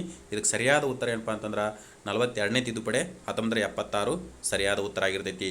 ಓಕೆನಾ, ಸೊ ನೆಕ್ಸ್ಟ್ ಏನಪ್ಪ ಅಂದ್ರೆ ನೆಕ್ಸ್ಟ್ ಕ್ವಶನ್ದಾಗ ಏನಪ್ಪ ಅಂದ್ರೆ ರಾಜ್ಯ ನಿರ್ದೇಶನ ತತ್ವಗಳು ಸಂವಿಧಾನದ ಯಾವ ಭಾಗದಲ್ಲಿ ಉಲ್ಲೇಖ ಇದ್ದಾವು. ಆವಾಗಲೇ ನಾನು ಹೇಳಿದ್ದೆ, ಆವಾಗ ಏನು ಮೂಲಭೂತ ಹಕ್ಕುಗಳು ಯಾವ ಭಾಗದಲ್ಲಿ ಕಂಡು ಬರ್ತಾವಂತ ಬಂದಿತ್ತಲ್ಲ ಕ್ವಶನು, ಅದ್ರಾಗ ಎಕ್ಸ್ಪ್ಲೇನ್ ಮಾಡುವಾಗ ಹೇಳಿದ್ದೆ ನಾನು. ಸೊ ರಾಜ್ಯ ನಿರ್ದೇಶನ ತತ್ವಗಳು ಸಾಮಾನ್ಯವಾಗಿ 4ನೇ ಭಾಗದಲ್ಲಿ ಕಂಡು ಬರ್ತಾವೆ. ಓಕೆನಾ, 4A ಮೂಲಭೂತ ಕರ್ತವ್ಯಗಳು ಕಂಡು ಬರ್ತಾವೆ. ಬಟ್ 4ನೇ ಭಾಗದಲ್ಲಿ ಏನಪ್ಪ ಅಂತಂದ್ರೆ ಈ ಒಂದು ರಾಜ್ಯ ನಿರ್ದೇಶನ ತತ್ವಗಳು ಕಂಡು ಬರ್ತಾವೆ. ಇನ್ನು 2ನೇ ಭಾಗದ್ದು ಹೇಳಿದ್ದೆ ಪೌರತ್ವ ಅನ್ನೋದು ಕಂಡು ಬರುತ್ತಾ. ಇನ್ನು ಮೂಲಭೂತ ಹಕ್ಕುಗಳು 3ನೇ ಭಾಗದಲ್ಲಿ ಕಂಡು ಬರ್ತಾವೆ. ಸೊ ಓಕೆನಾ, ಸೊ ಇದಕ್ಕೆ ಆನ್ಸರ್ ಏನಪ್ಪ ಅಂತಂದ್ರೆ 4ನೇ ಭಾಗ. ಓಕೆನಾ,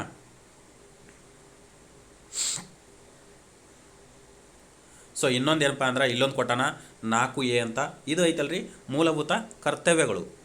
ಓಕೆನಾ, ಇನ್ನು ಮುಂದೇನಪ್ಪ ಅಂದ್ರೆ ಇದೇ 4A ಮೂಲಭೂತ ಕರ್ತವ್ಯಗಳು ಸಾಮಾನ್ಯವಾಗಿ 51A ನಿಂತ್ರ Kವರೆಗೆ ಒಟ್ಟು 11 ಮೂಲಭೂತ ಕರ್ತವ್ಯಗಳದವು. ಇವನ್ನ 42ನೇ ತಿದ್ದುಪಡಿ 1976ರಲ್ಲಿ ಆ್ಯಡ್ ಮಾಡಿದ್ರಂತ ನಾವು ನೋಡ್ಕೊಂಡಿದ್ದೀವಿ. ನೆಕ್ಸ್ಟ್ ಕ್ವಶನ್ಗೆ ಹೋಗೋಣ. ಸೊ ಏನು ಕ್ವಶನ್ ಅಂದ್ರೆ ಯಾವ ವಿಧಿಯು ಭಾರತವನ್ನು ರಾಜ್ಯಗಳ ಒಕ್ಕೂಟ ಯೂನಿಯನ್ ಆಫ್ ಸ್ಟೇಟ್ ಅಂತ ಕರಿತೀವಿ ಅಂತ ಕೇಳಿದಾನ. ಇಲ್ಲಿ ನೋಡ್ರಿ ಕ್ವಶನ್ನ ಇದು, ಯಾವ ವಿಧಿಯು ಭಾರತವನ್ನು ರಾಜ್ಯಗಳ ಒಕ್ಕೂಟ ಎಂದು ವಿವರಿಸುತ್ತದೆ ಅಥವಾ ಹೇಳುತ್ತದೆ ಅಂತ ಕ್ವಶನು. ವೆರಿ ಇಂಪಾರ್ಟೆಂಟ್, ಸುಮಾರು ಎಕ್ಸಾಮ್ನಲ್ಲಿ ಆಗಿದೆ ಇದು. ಓಕೆನಾ, ಭಾರತವು ಹಲವಾರು ರಾಜ್ಯಗಳಿಂದ ಕೂಡಿದಂಥ ಏನು ಒಕ್ಕೂಟ ರಾಷ್ಟ್ರವಾಗಿದೆ ಅಂತ ಕೇಳ್ತಾರ. ಓಕೆನಾ, ಅದು ಯಾವ ವಿಧಿ ವಿವರಿಸುತ್ತಪ್ಪ ಅಂದರೆ 1ನೇ ಭಾಗದಲ್ಲಿ. ಓಕೆನಾ, ಭಾಗ 1ರಲ್ಲಿ ಭಾರತವು ಹಲವಾರು ರಾಜ್ಯಗಳ ಒಕ್ಕೂಟವಾಗಿದೆ ಅಂತ ಅದರಲ್ಲಿ 1ನೇ ವಿಧಿ ಹೇಳುತ್ತಾ. 1ನೇ ಭಾಗ 1ನೇ ವಿಧಿ. ಓಕೆನಾ, ಇದು ಸುಮಾರು ಎಕ್ಸಾಮ್ನಲ್ಲಿ ಆಗೈತಿ, ಇನ್ನು ಕನ್ಫ್ಯೂಸ್ ಆಗಬೇಡ್ರಿ. 1ನೇ ವಿಧಿ ಯಾವುದ್ರ ಬಗ್ಗೆ ಹೇಳುತ್ತಪ್ಪ ಅಂದ್ರೆ ಭಾರತವು ಹಲವಾರು ರಾಜ್ಯಗಳಿಂದ ಕೂಡಿದ ಒಕ್ಕೂಟವಾಗಿದೆ ಅಂತ ಹೇಳುವಂಥದ್ದು. ಓಕೆನಾ, ಇನ್ನು ನೆಕ್ಸ್ಟ್ ಕ್ವಶನ್ ಏನಂತಂದ್ರೆ ಭಾರತ ಸಂವಿಧಾನವು ಯಾವ ರೀತಿಯ ನ್ಯಾಯಾಂಗ ವ್ಯವಸ್ಥೆಯನ್ನು ಹೊಂದಿದೆ. ಓಕೆನಾ, ಕ್ವಶನ್ ಎಲ್ಲಪ್ಪ ಅಂತಂದ್ರೆ ಇಲ್ಲಿ ನೋಡ್ರಿ, ನ್ಯಾಯಾಂಗ ವ್ಯವಸ್ಥೆ ಯಾವ ರೀತಿಯಾಗಿ ಭಾರತದಲ್ಲಿ ನೆಲೆಸಿದೆ ಅಂತ. ಓಕೆನಾ, ಆ್ಯಕ್ಟಿವ್ ಇದೆ ಅಥವಾ ಕ್ರಿಯಾಶೀಲವಾಗಿದೆ. ಸೊ ಏನಪ್ಪ ಅಂದ್ರೆ ಸ್ವತಂತ್ರ ಮತ್ತು ಏಕೀಕೃತ 1ನೇ ಆಪ್ಷನ್ದಾಗ ಐತಿ. ಇನ್ನು ಪ್ರೇರಿತ ಮತ್ತು ಸಂಯೋಜಿತ ಅಂತ 2ನೇ ಆಪ್ಷನ್ದಾಗ ಐತಿ. ಇನ್ನು ಸ್ವತಂತ್ರ ಆದರೆ ಸಂಯೋಜಿತ ಅಂತ 3ನೇ ಆಪ್ಷನ್ದಾಗ ಐತಿ. ಮೇಲಿನ ಯಾವುದೂ ಅಲ್ಲ ಅಂತ ಐತಿ. ಭಾರತದ ಒಂದು ನ್ಯಾಯಾಂಗ ವ್ಯವಸ್ಥೆ. ಓಕೆನಾ, ನ್ಯಾಯಾಂಗ ವ್ಯವಸ್ಥೆ ಏನಪ್ಪ ಅಂತಂದ್ರೆ ಸಾಮಾನ್ಯವಾಗಿ ಸ್ವತಂತ್ರ ಮತ್ತು ಏಕೀಕೃತವಾಗೈತಿ. ಓಕೆನಾ, ರಾಜ್ಯಗಳಿಗೊಂದು ನ್ಯಾಯ ಅಥವಾ ಜಿಲ್ಲೆಗಳಿಗೊಂದು ನ್ಯಾಯ ಅಥವಾ ಕೇಂದ್ರಕ್ಕೊಂದು ನ್ಯಾಯ ಯಾವುದೇ ರೀತಿ ಇಲ್ಲರಿ. ಏಕೀಕೃತ ನ್ಯಾಯ ದೆಹಲಿ ಒಳಗೆ ಏನೊಂದು ವಿಧಿ ಅಥವಾ ಯಾವುದೋ ಒಂದು ತಿದ್ದುಪಡಿ ಆಗುತ್ತಲ್ಲ ಅದು ಎಲ್ಲ ಒಂದು ದೇಶಕ್ಕೆ ಏನಪ್ಪ ಅಂತಂದ್ರೆ ಅನ್ವಯ ಆಗುತ್ತಾ. ಎಲ್ಲ ಒಂದು ಯಾವುದೇ ಒಂದು ವಿಧಿ ದೆಹಲಿನೊಳಗೂ ಕೆಲಸ ಮಾಡ್ತಿದ್ರೆ ಯಾವುದೋ ಒಂದು ಕಟ್ಟ ಕಡೆಯ ಹಳ್ಳಿಯಲ್ಲಿ ಕೂಡ ಅದೇ ಒಂದು ವಿಧಿ ಕೆಲಸ ಮಾಡುತ್ತಾ, ಅದೇ ಒಂದು ನ್ಯಾಯ ಇಲ್ಲಿ ಸಿಗುತ್ತಾ. ಸೊ ಹಾಗಾಗಿ ಏನಪ್ಪ ಅಂತಂದ್ರೆ ಸ್ವತಂತ್ರ ಮತ್ತು ಏಕೀಕೃತ ನ್ಯಾಯ ಭಾರತದಲ್ಲಿ ಜಾರಿ ಇರುವಂಥದ್ದು. ಓಕೆನಾ, ಸೊ ಒಂದು ಸ್ವಲ್ಪ ಅಪ್ಲೈಡ್ ಐತಿ, ಅರ್ಥ ಮಾಡ್ಕೊಂಡ್ರಿ ಅನ್ಕೋತೀನಿ. ಓಕೆನಾ, ನೆಕ್ಸ್ಟ್ ನೋಡ್ರಿ, ನೆಕ್ಸ್ಟ್ ಕ್ವಶನ್ ಏನಪ್ಪ ಅಂತಂದ್ರೆ ಭಾರತದ ರಾಷ್ಟ್ರಪತಿಯನ್ನು ಯಾರು ಆಯ್ಕೆ ಮಾಡುತ್ತಾರೆ. ಓಕೆನಾ, ಸೊ ಭಾರತದ ರಾಷ್ಟ್ರಪತಿಯನ್ನು ಯಾರು ಆಯ್ಕೆ ಮಾಡ್ತಾರೆ ಅಂತ ಕೇಳ್ಯಾರ. ಏನಪ್ಪ ಅಂತಂದ್ರೆ ಸಂಸತ್ತಿನ ಸದಸ್ಯರು ಅಂತೈತಿ, ರಾಜ್ಯಗಳ ವಿಧಾನಸಭೆಗಳ ಸದಸ್ಯರು ಅಂತೈತಿ, ಸಂಸತ್ತಿನ ಉಭಯ ಸದನಗಳ ಚುನಾಯಿತ ಸದಸ್ಯರು ಮತ್ತು ರಾಜ್ಯ ಸಭೆಯ ವಿಧಾನಸಭೆಯ ಚುನಾಯಿತ ಸದಸ್ಯರು. ಓಕೆನಾ, ಈ ಪಾಯಿಂಟ್ ಐತಲ್ರಿ ವೆರಿ ವೆರಿ ಇಂಪಾರ್ಟೆಂಟು.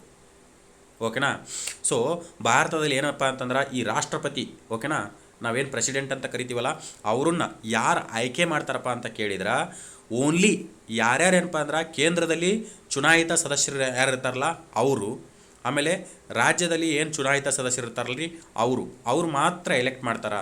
ಯಾವುದೇ ಥರನಾದಂಥ ಏನಪ್ಪ ಅಂದ್ರೆ ಏನು ರಾಜ್ಯದಲ್ಲಿ ವಿಧಾನ ಪರಿಷತ್ ನಾಮನಿರ್ದೇಶನ ಆಗಿರ್ತಾರಲ್ಲ ಅವರಾಗ್ಬೋದು, ಅಥವಾ ರಾಜ್ಯಸಭೆಯಲ್ಲಿ ನಾಮನಿರ್ದೇಶನ ಆಗಿರ್ತಾರಲ್ಲ ಅವರಾಗ್ಬೋದು.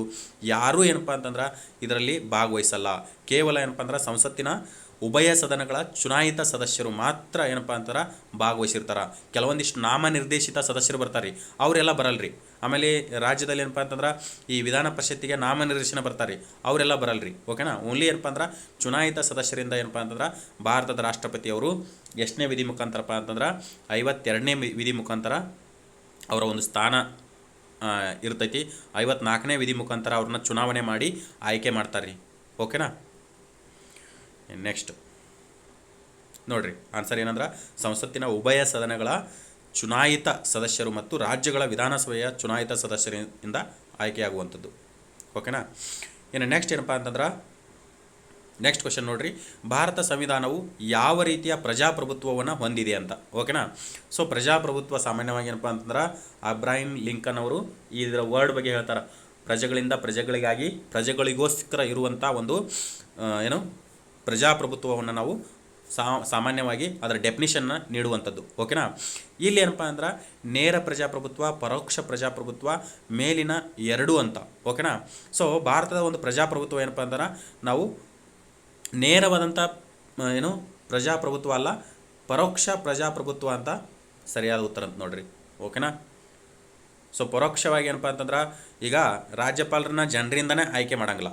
ಓಕೆನಾ. ಚುನಾಯಿತ ಸದಸ್ಯರಿಂದ ಆಯ್ಕೆ ಮಾಡ್ತಾರೆ. ಓಕೆನಾ. ಸೊ ಆ ರೀತಿ. ಓಕೆನಾ. ಸೊ ಹಾಗಾಗಿ ಏನಪ್ಪ ಅಂತಂದ್ರೆ ಪರೋಕ್ಷ ಚುನಾಯಿತ ಒಂದು ಪ್ರಜಾಪ್ರಭುತ್ವ ಇಲ್ಲಿ ಆಗುವಂಥದ್ದು. ಸೊ ಇಲ್ಲಿ ಕ್ವಶನ್ ನೋಡ್ಕೊರಿ, ಆಪ್ಷನ್ ಅಲ್ಲಿ ನೆಕ್ಸ್ಟ್ ಪೇಜ್ನಾಗ ಇರುತ್ತೆ.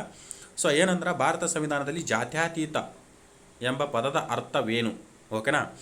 ಜಾತ್ಯತೀತ ಅನ್ನೋ ಪದದ ಅರ್ಥ ಕ್ವಶನ್ ಎಲ್ಲಿಪ್ಪ ಅಂದ್ರೆ ಇಲ್ಲೇ ಜಾತ್ಯತೀತ ಅನ್ನೋ ಪದದ ಅರ್ಥ ನಿಮಗೆ ಏನಾದರೂ ಗೊತ್ತಿದ್ರೆ ಇದಕ್ಕೆ ಮಾರ್ಕ್ಸ್ ಆಲ್ಮೋಸ್ಟ್ ಅಲ್ಲಿ ಬಂದಂಗೆ. ಏನಪ್ಪ ಅಂದ್ರೆ ರಾಜ್ಯವು ಯಾವುದೇ ಧರ್ಮವನ್ನು ಅನುಸರಿಸುವುದಿಲ್ಲ ಅಂತ ಕೇಳೋಣ. ಅನುಸರಿಸುವುದಿಲ್ಲ ಅಲ್ರಿ, ಅನುಸರಿಸ್ಬೋದು. ಓಕೆನಾ. ಯಾವುದೇ ರಾಜ್ಯವನ್ನು ಯಾವುದೇ ಒಂದು ಧರ್ಮವನ್ನು ಅನುಸರಿಸ್ಬೋದು. ಆಮೇಲೆ ರಾಜ್ಯವು ಒಂದು ಧರ್ಮವನ್ನು ಬೆಂಬಲಿಸುತ್ತದೆ. ಆಮೇಲೆ ರಾಜ್ಯವು ಎಲ್ಲ ಧರ್ಮಗಳನ್ನು ಏನು ಸಮಾನವಾಗಿ ಗೌರವಿಸುತ್ತದೆ. ಸೊ ಇದಕ್ಕೆ ಏನಪ್ಪ ಅಂದ್ರೆ ಸರಿಯಾದ ಉತ್ತರ ಜಾತ್ಯತೀತ ಅಂತಂದ್ರೆ ಎಲ್ಲ ಧರ್ಮಗಳು. ಓಕೆನಾ. ವೈವಿಧ್ಯತೆಯಲ್ಲಿ ಏಕತೆ ಅಂತ ಹೇಳ್ತೀವಿ.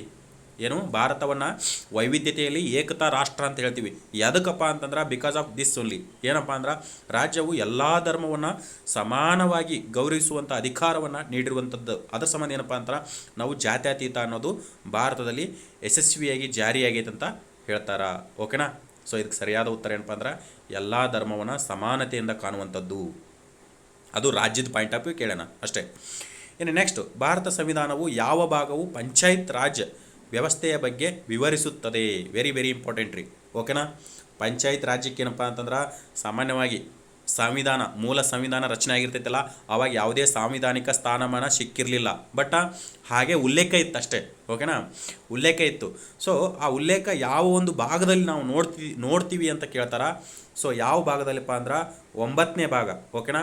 ಈ ರೋಮನ್ ಅಂಕೆಗಳಲ್ಲಿ 9 ಅಂದ್ರೆ ಏನಪ್ಪ ಅಂತಂದ್ರೆ ಈ ಎಕ್ಸ್ ಹಿಂದೆ ಬರೆಯುವಂಥದ್ದು. ಓಕೆನಾ. 9ನೇ ಭಾಗದಲ್ಲಿ ಏನಪ್ಪ ಅಂತಂದ್ರೆ ಸಾಮಾನ್ಯವಾಗಿ 11ನೇ ಭಾಗದಲ್ಲಿ ಏನಪ್ಪ ಅಂತಂದ್ರೆ ನಾವು ಇದನ್ನು ನೋಡ್ತೀವಿ ನೋಡ್ರಿ. ಓಕೆನಾ. 11ನೇ ಭಾಗದಲ್ಲಿ ಏನಪ್ಪ ಅಂತಂದ್ರೆ 11ನೇ ಭಾಗದಲ್ಲಿ ರಾಜ್ಯ ಮತ್ತು ಏನು ಕೇಂದ್ರದ ಸಂಬಂಧವನ್ನು ನೋಡ್ತೀವಿ. ಓಕೆನಾ. ಇದಕ್ಕೆ ಸರಿಯಾದ ಉತ್ತರ ಏನಪ್ಪ ಅಂತಂದ್ರೆ 9ನೇ ಭಾಗ. ಓಕೆನಾ. 9ನೇ ಭಾಗದಲ್ಲಿ ನಾವು ಸಾಮಾನ್ಯವಾಗಿ ಪಂಚಾಯಿತಿಗಳ ಬಗ್ಗೆ ನೋಡ್ತೀವಿ. ಕರೆಕ್ಟ್ ಇದೆ 9ನೇ ಭಾಗ. ಓಕೆನಾ.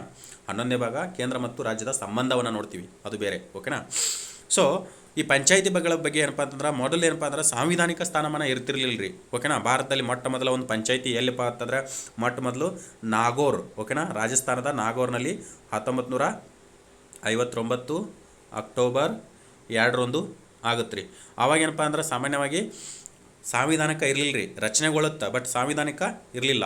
ಯಾವಾಗ ಆಗುತ್ತಪ್ಪ ಸಾಂವಿಧಾನಿಕ ಅಂತಂದ್ರೆ 1992ರ 73ನೇ ತಿದ್ದುಪಡಿ. ಓಕೆನಾ. ಇದು ಏನಪ್ಪ ಅಂತಂದ್ರೆ ಪಂಚಾಯಿತಿಗಳಿಗೆ ಸಂಬಂಧಪಟ್ಟಂತೆ. ಇದೇ ಒಂದು ಇಯರ್ನಲ್ಲಿ 74ನೇ ತಿದ್ದುಪಡಿ ಏನು ಮುನ್ಸಿಪಲ್ ಕಮಿಷನ್ಗೆ ಸಂಬಂಧಪಟ್ಟಂಗೆ ಏನಪ್ಪ ಅಂತಂದ್ರೆ ಅವಾಗ ಮಾತ್ರ ಏನಪ್ಪ ಅಂದ್ರೆ ಸಾಂವಿಧಾನಿಕ ಸ್ಥಾನಮಾನ ಸಿಗುತ್ತಾ. ಆ ಏನು 9ನೇ ಭಾಗ ಐತಲ್ಲ ಅಲ್ಲಿ ಹಲವಾರು ವಿಧಿಗಳು ಏನಪ್ಪ ಅಂತಂದ್ರೆ ಆ್ಯಕ್ಟಿವ್ ಆಗಿ ಕೆಲಸ ಮಾಡೋಕ್ಕೆ ಸ್ಟಾರ್ಟ್ ಮಾಡ್ತಾವೆ. ಸೊ ಪಂಚಾಯತ್ ರಾಜ್ಯ ವ್ಯವಸ್ಥೆ ಬಗ್ಗೆ ಭಾಳ ಸುಮಾರು ಎಕ್ಸಾಮ್ನಾಗ ಕೇಳೋಣ. ಸೊ ಇಲ್ಲಿ 9 ಐತಲ್ರಿ, ಇದು ಒಂದು ಸ್ವಲ್ಪ ಏನಪ್ಪ ಅಂತಂದ್ರೆ ಕನ್ಫ್ಯೂಸ್ ಆಗೋ ಒಂದು ಇದು. ಓಕೆನಾ. ಇಲ್ಲಿ ಏನಪ್ಪ ಅಂದ್ರೆ 9ರಲ್ಲಿ ಓಕೆನಾ 9ರಲ್ಲಿ ಪಂಚಾಯಿತಿಗಳ ಬಗ್ಗೆ ನೋಡ್ತೀವಿ. 9A ಏನಪ್ಪ ಅಂದ್ರೆ ಮುನ್ಸಿಪಲ್ ಕಮಿಷನ್ ನೋಡ್ತೀವಿ. ಆಮೇಲೆ 9B ಏನಪ್ಪ ಅಂದ್ರೆ ಸಹಕಾರಿ ಸಂಘಗಳು ನೋಡ್ತೀವಿ. ಈ ಮೂರೂ ಭಾಗ ಏನಪ್ಪ ಅಂತಂದ್ರೆ ಒಂದೇ ಒಂದು ಭಾಗದಲ್ಲಿ ಬರುವಂಥದ್ದು. ಫಸ್ಟ್ನೇದರಲ್ಲಿ ಏನಪ್ಪ ಅಂದ್ರೆ ಪಂಚಾಯಿತಿಗಳು, ಎರಡನೇದರಲ್ಲಿ 9A ಐತಲ್ಲ ಇದರಲ್ಲಿ ಮುನ್ಸಿಪಲ್ ಕಮಿಷನ್ಗಳು, ಓಕೆನಾ. ಇನ್ನು ಮೂರನೇದರಲ್ಲಿ 9B ಐತಲ್ಲ ಸಹಕಾರಿ ಸಂಘಗಳು ಅಥವಾ ಕೋಆಪರೇಟಿವ್ ಸೊಸೈಟಿನ ನಾವು ನೋಡುವಂಥದ್ದು, ಓಕೆನಾ. ಸ್ವಲ್ಪ ಏನಪ್ಪ ಅಂದ್ರೆ ಕಾನ್ಸಂಟ್ರೇಟ್ ಮಾಡಿರಿ. So next question very interesting question ಐತೆ ನೋಡ್ರಿ. ವೆರಿ ಇಂಟ್ರೆಸ್ಟಿಂಗ್ ಕ್ವಶನ್ ಯಾವ ರೀತಿ ಅಂತಂದ್ರೆ, ಭಾರತ ಸಂವಿಧಾನದಲ್ಲಿ ನ್ಯಾಯಿಕ ವಿಮರ್ಶೆ ಅಥವಾ ಜುಡಿಷಿಯಲ್ ರಿವ್ಯೂ ಅಂತ ಕರಿತೀವಿ. ಸೊ ಯಾವ ವಿಧಿಗಳ ಅಡಿಯಲ್ಲಿ ನಡೆಸಲಾಗುತ್ತದೆ ಅಂತ ಕೇಳೋಣ, ಓಕೆನಾ. ಜುಡಿಷಿಯಲ್ ರಿವ್ಯೂ ಅಂದ್ರೆ ಅದು ನ್ಯಾಯಬದ್ಧ ಆಗೈತೆ ಇಲ್ಲ ಅಂತ, ಓಕೆನಾ. ಇದನ್ನೇನಪ್ಪ ಅಂದ್ರೆ ಜುಡಿಷಿಯಲ್ ರಿವ್ಯೂ ಅಥವಾ ನ್ಯಾಯ ವಿಮರ್ಶೆ ಅನ್ನೋ ಪರಿಕಲ್ಪನೆಯನ್ನು ನಾವು USA ಸಂವಿಧಾನದಿಂದ ಎರವಲು ಮುಖ್ಯ ಏನಪ್ಪ ಅಂದ್ರೆ USA ಸಂವಿಧಾನದಿಂದ ಎರವಲು ಅದು ಜುಡಿಷಿಯಲ್ ರಿವ್ಯೂ ಯಾವ ರೀತಿಯಪ್ಪ ಅಂತಂದರೆ, ಈಗ ರಿವ್ಯೂ ಅಂತೀವಿ ಗೊತ್ತಾ ನಾವು ನಾರ್ಮಲ್ ಆಗಿ ಈ ಫಿಲ್ಮ್ ರಿವ್ಯೂ, ಆಮೇಲೆ ಆ ರಿವ್ಯೂ ಕೊಡು ಅಂತ ಕರಿತೀವಿ ಫ್ರೆಂಡ್ಸ್ ಸರ್ಕಲ್ನಾಗ. ಸೊ ಹಾಗಂದ್ರೆ ಏನಪ್ಪ ಅಂತಂದ್ರೆ ರಿವ್ಯೂ ಅಂತಂದ್ರೆ ಅದು ನ್ಯಾಯಿಕ ಆಗೈತೆ ಇಲ್ಲ ಅಂತ. ಯಾವುದಕ್ಕೆ ರಿವ್ಯೂ ಕೇಳ್ತಾರಪ್ಪ ಅಂತಂದ್ರೆ ಈ ಸುಪ್ರೀಂ ಕೋರ್ಟ್ ಮತ್ತು ಹೈಕೋರ್ಟಿಗೆ ಕೇಳುವಂಥದ್ದು, ಓಕೆನಾ. 13ನೇ ವಿಧಿ ಅಡಿಯಲ್ಲಿ ಸುಪ್ರೀಂ ಕೋರ್ಟಿಗೆ ಕೇಳ್ತಾರೆ, 226ನೇ ವಿಧಿ ಅಡಿಯಲ್ಲಿ ಏನಪ್ಪ ಅಂತಂದ್ರೆ ಹೈಕೋರ್ಟಿಗೆ ಕೇಳುವಂಥದ್ದು, ಓಕೆನಾ. ಇದಕ್ಕೆ ಸರಿಯಾದ ಉತ್ತರ ನ್ಯಾಯಿಕ ವಿಮರ್ಶೆ ಬಗ್ಗೆ ಹೇಳುವಂಥ ವಿಧಿಗಳಪ್ಪ ಅಂತಂದ್ರೆ ಸಾಮಾನ್ಯವಾಗಿ 13 ಮತ್ತು 226ನೇ ವಿಧಿಗಳು ನೋಡ್ರಿ, ಓಕೆನಾ. Next very important question. ಏನು ಕ್ವಶನ್ ಅಂತಂದ್ರೆ, ಸಾಂವಿಧಾನಿಕ ಸಾಮಾಜಿಕ ನ್ಯಾಯ ಪರಿಕಲ್ಪನೆ ಯಾವ ಭಾಗದಲ್ಲಿ ಸೇರಿಸಲಾಗಿದೆ, ಓಕೆನಾ. ವೆರಿ ಇಂಪಾರ್ಟೆಂಟ್ ಇದು. ಯಾಕಂತಂದ್ರೆ ಕೆಲವೊಂದಿಷ್ಟು ಭಾಗಗಳು ಕೆಲವೊಂದಿಷ್ಟು ಆಶಯಗಳನ್ನು ವ್ಯಕ್ತ ಮಾಡ್ತಾವ್ರಿ, ಓಕೆನಾ. ಅದಕ್ಕೆ ಸಂಬಂಧಪಟ್ಟಂಗೆ ಇದು ಒಂದು ಕ್ವಶನು. ಸೊ ಇಲ್ಲಿ ಏನು ಹೇಳ್ಯಾನವ, ಸಾಮಾಜಿಕ ನ್ಯಾಯ ಅನ್ನೋ ಪರಿಕಲ್ಪನೆ ಎಲ್ಲಿ ನೋಡ್ತೀವಿ ನಾವು ಸಂವಿಧಾನದಲ್ಲಿ ಅಂತ, ಓಕೆನಾ. ನೆನಪಿಟ್ಕೋರಿ, ಈ ಪೀಠಿಕೆ ಐತಲ್ಲ, ಪೀಠಿಕೆ ಅನ್ನೋದು ಸಾಮಾನ್ಯವಾಗಿ ಪೀಠಿಕೆಯ ಭಾಗದಲ್ಲಿ ಏನಪ್ಪ ಅಂತಾರೆ, ಸಾಮಾನ್ಯವಾಗಿ ಈ ಸಂವಿಧಾನ ರಚನಾಕಾರರ ಮನಸ್ಥಿತಿ ಆಶಯವನ್ನು ಹೇಳುವಂಥದ್ದು, ಅರ್ಥತಾ. ಅಲ್ಲಿ ಸಾಮಾಜಿಕ ನ್ಯಾಯ ಬರಲ್ರಿ, ಓಕೆನಾ. ಸಂವಿಧಾನದ ಒಂದು ಪೀಠಿಕೆಯಲ್ಲಿ ಸಾಮಾನ್ಯವಾಗಿ ನಾವು ಏನಪ್ಪ ಅಂತಂದ್ರೆ ಆಶಯ ನೋಡ್ತೀವಿ, ಓಕೆನಾ. ಹೇಳ್ತೀನಿ ಒಂದು ನಿಮಿಷ, ಇದು ಒಂದು ಸ್ವಲ್ಪ ಇದು ಐತಿ, ಸೊ ಕನ್ಫ್ಯೂಸ್ ಐತಿ. ಇಲ್ಲೇನಪ್ಪ ಅಂತಂದ್ರೆ ಸಾಮಾನ್ಯವಾಗಿ ಸಂವಿಧಾನದ ರಚನಾಕಾರರ ಮನಸ್ಥಿತಿ ಅಥವಾ ಆಶಯವನ್ನು ಹೇಳ್ತೀವಿ. ಆ ಆಶಯದಲ್ಲಿ ಏನಪ್ಪ ಅಂದ್ರೆ ಸಾಮಾಜಿಕ ನ್ಯಾಯದ ಬಗ್ಗೆ ಇವರು ಕೂಡ ಮಾತಾಡ್ಯಾರ, ಓಕೆನಾ. ಇನ್ನು ಮೂಲಭೂತ ಹಕ್ಕುಗಳಲ್ಲಿ ಇಲ್ಲಿ ಕೂಡ ಏನಪ್ಪ ಅಂತಂದ್ರೆ ಎಲ್ಲರಿಗೂ ವಾಕ್ ಸ್ವಾತಂತ್ರ್ಯ ಇರಬೇಕು, ಎಲ್ಲರಿಗೂ ಜೀವಿಸುವ ಹಕ್ಕು ಇರಬೇಕು, ಎಲ್ಲರಿಗೂ ಯಾವುದೇ ತಾರತಮ್ಯ ಅದು ಇದು ಮಾಡದೆ ಉದ್ಯೋಗದಲ್ಲಿ ಸಮಾನತೆ ಇರಬೇಕು. ಇಲ್ಲಿ ಕೂಡ ಏನಂತಂದ್ರೆ ಸಾಮಾಜಿಕ ನ್ಯಾಯದ ಬಗ್ಗೆ ಉಲ್ಲೇಖ ಆಗುತ್ತೆ ರೀ, ಓಕೆನಾ. ಇಂಡೈರೆಕ್ಟ್ ಕ್ವಶನ್ ಇದು. ಆ್ಯಕ್ಚುಲಿ ಅಂದರೆ ಡೈರೆಕ್ಟಾಗಿ ಸಾಮಾಜಿಕ ನ್ಯಾಯದ ಪರಿಕಲ್ಪನೆ ಎಲ್ಲಿ ಉಲ್ಲೇಖ ಆಗೈತೆ ಅಂದ್ರೆ ರಾಜ್ಯ ನಿರ್ದೇಶನವ. ಬಟ್ ಇಲ್ಲಿ ಕೂಡ ಸ್ವಲ್ಪ ಏನಪ್ಪ ಅಂದ್ರೆ ಸಾಮಾಜಿಕ ಕಳಕಳೆಯ ಒಂದು ಮುಖ್ಯ ಉದ್ದೇಶಗಳನ್ನು ಒಳಗೊಂಡೈತಿ. ಹಾಗಾಗಿ ಇದಕ್ಕೆ ಏನಪ್ಪ ಅಂತಂದ್ರೆ ಅವ 3 ಆನ್ಸರ್ ಕೊಟ್ಟಾನ್ರಿ, ಓಕೆನಾ. ಇದಕ್ಕೇನಪ್ಪ ಆನ್ಸರ್ ಅಂತಂದ್ರೆ ಮೇಲಿನ ಎಲ್ಲವೂ ಯಾಕಾಗುತ್ತಂತಂದ್ರೆ ಒಂದೇ ಒಂದು ಕೇಳಿದ್ರೆ ಸಾಮಾಜಿಕ ಒಂದು ಪರಿಕಲ್ಪನೆಗಳು ಅಥವಾ ಸಾಮಾಜಿಕ ನ್ಯಾಯ ಅಥವಾ ಪರಿಕಲ್ಪನೆಗಳು ಎಲ್ಲಿ ಬರ್ತಾವಪ್ಪ ಅಂದ್ರೆ ರಾಜ್ಯ ನಿರ್ದೇಶನ ತತ್ವಗಳಲ್ಲಿ. ಬಟ್ ಇಲ್ಲಿ ಏನು ಮಾಡ್ಯಾನವ, ಈ ನ್ಯಾಯ ಅನ್ನೋದನ್ನು ಉಲ್ಲೇಖ ಮಾಡ್ಯಾನಲ್ಲ, ಸಾಮಾಜಿಕ ಅಲ್ಲ ಇದು ನ್ಯಾಯ ಅನ್ನೋ ಉಲ್ಲೇಖ ಮಾಡ್ಯಾನಲ್ಲ. ಸೊ ಹಾಗಾಗಿ ಏನಪ್ಪ ಅಂತಂದ್ರೆ ಈ ಎಲ್ಲ ಪೀಠಿಕೆಯಲ್ಲಿ ನೋಡ್ತೀವಿ, ಮೂಲಭೂತ ಹಕ್ಕುಗಳಲ್ಲಿ ನೋಡ್ತೀವಿ, ರಾಜ್ಯ ನಿರ್ದೇಶನ ತತ್ವಗಳಲ್ಲಿ ಕೂಡ ನಾವು ನ್ಯಾಯದ ಪರಿಕಲ್ಪನೆಯನ್ನು ನೋಡ್ತೀವಿ ನೋಡ್ರಿ, ಓಕೆನಾ. ಇದಕ್ಕೆ ಸರಿಯಾದ ಉತ್ತರ ಮೇಲಿನ ಎಲ್ಲ. ಈ ಸಂವಿಧಾನದಲ್ಲಿ ಹೆಂಗಿರ್ತಾವಪ್ಪ ಅಂತಂದ್ರೆ ಒಂದಿಷ್ಟು ಏನಪ್ಪ ಅಂತಂದ್ರೆ ಅಪ್ಲೈಡ್ ಇರ್ತಾವೆ ರೀ, ಓಕೆನಾ. ಅಪ್ಲೈಡ್ ಇರ್ತಾವೆ. ಆ ಅಪ್ಲೈಡ್ ಹೆಂಗಿರ್ತಾವಪ್ಪ ಅಂತಂದ್ರೆ ಸಾಮಾನ್ಯವಾಗಿ ಆಗ್ಬೋದಾ ಇಲ್ಲ ಆನ್ಸರ್ಗಳು, ಓಕೆನಾ. ಅಲ್ಲಿ ಸಾಮಾಜಿಕ ಅಂತ ಕೊಟ್ಟಿದ್ನಂದ್ರೆ ಪರಿಕಲ್ಪನೆಗಳು ಅಂತ ಕೊಟ್ಟಿದ್ರೆ ರಾಜ್ಯ ನಿರ್ದೇಶನ ತತ್ವಗಳಾಕಿತ್ತು. ಬಟ್ ಸಾಮಾಜಿಕ ನ್ಯಾಯದ ಪರಿಕಲ್ಪನೆ ಅಂತ ಕೊಟ್ಟಾನ. ಸೊ ಹಾಗಾಗಿ ಎಲ್ಲ ಆನ್ಸರ್ ಆಗುತ್ತೆ ರೀ, ಓಕೆನಾ. ಅಷ್ಟೇ ಮೀನಿಂಗು. ಇನ್ನು ಸಂವಿಧಾನದ ಸಮಾನತೆ ಹಕ್ಕು ಯಾವುದನ್ನು ಒಳಗೊಂಡಿಲ್ಲ ಅಂದ್ರೆ ಕೆಲವೊಂದಿಷ್ಟು ಸಮಾನತೆ ಬಗ್ಗೆ ಹೇಳುತ್ತಂತ, ಇದರಲ್ಲಿ ಯಾವುದನ್ನು ಒಳಗೊಂಡಿಲ್ಲ ಅಂತ. ಕಾನೂನಿನ ಮುಂದೆ ಎಲ್ಲರೂ ಸಮಾನರು ಮೂಲಭೂತ ಹಕ್ಕುಗಳಲ್ಲಿ 14ನೇ ವಿಧಿ ಹೇಳುತ್ತಾ, ಓಕೆನಾ. ಸೊ ಮೂಲಭೂತ ಹಕ್ಕುಗಳಲ್ಲಿ ಏನಪ್ಪ ಅಂದರೆ ಈ ಕಾನೂನಿನ ಮುಂದೆ ಎಲ್ಲರೂ ಸಮಾನರಂತ 14ನೇ ವಿಧಿ ಹೇಳುತ್ತಾ. ಇನ್ನು ಧರ್ಮ, ಜಾತಿ, ಲಿಂಗ ಆಧಾರದ ಮೇಲೆ ತಾರತಮ್ಯ ನಿಷೇಧ, ಇದನ್ನು ಕೂಡ ಮೂಲಭೂತ ಹಕ್ಕುಗಳಲ್ಲಿ ಏನಪ್ಪ ಅಂದ್ರೆ 15ನೇ ವಿಧಿ ಹೇಳುತ್ತಾ, ಓಕೆನಾ. ಇನ್ನು ಉದ್ಯೋಗದಲ್ಲಿ ಸಮಾನತೆ, ಇದು ಏನಪ್ಪ ಅಂದ್ರೆ 16ನೇ ವಿಧಿ ಹೇಳುತ್ತಾ, ಓಕೆನಾ. ಸೊ ಯಾವುದು ಸಮಾನತೆ ಒಳಗೊಂಡಿಲ್ಲ ಅಂತ ಕೇಳೋಣ. ಸೊ ಇದಕ್ಕೆ ಆನ್ಸರ್ ಏನಪ್ಪ ಅಂತಂದ್ರೆ ಶೀರ್ಷಿಕೆಗಳ ರದ್ದತಿ, ಇದೇನಪ್ಪ ಅಂದ್ರೆ ಸಮಾನತೆ ಒಳಗೊಂಡಿಲ್ಲರಿ. ಯಾಕಂತಂದ್ರೆ ಈ ಶೈಕ್ಷಣಿಕ ಶೀರ್ಷಿಕೆಗಳು ಮತ್ತು ಮಿಲ್ಟ್ರಿ ಶೀರ್ಷಿಕೆಗಳು, ಓಕೆನಾ.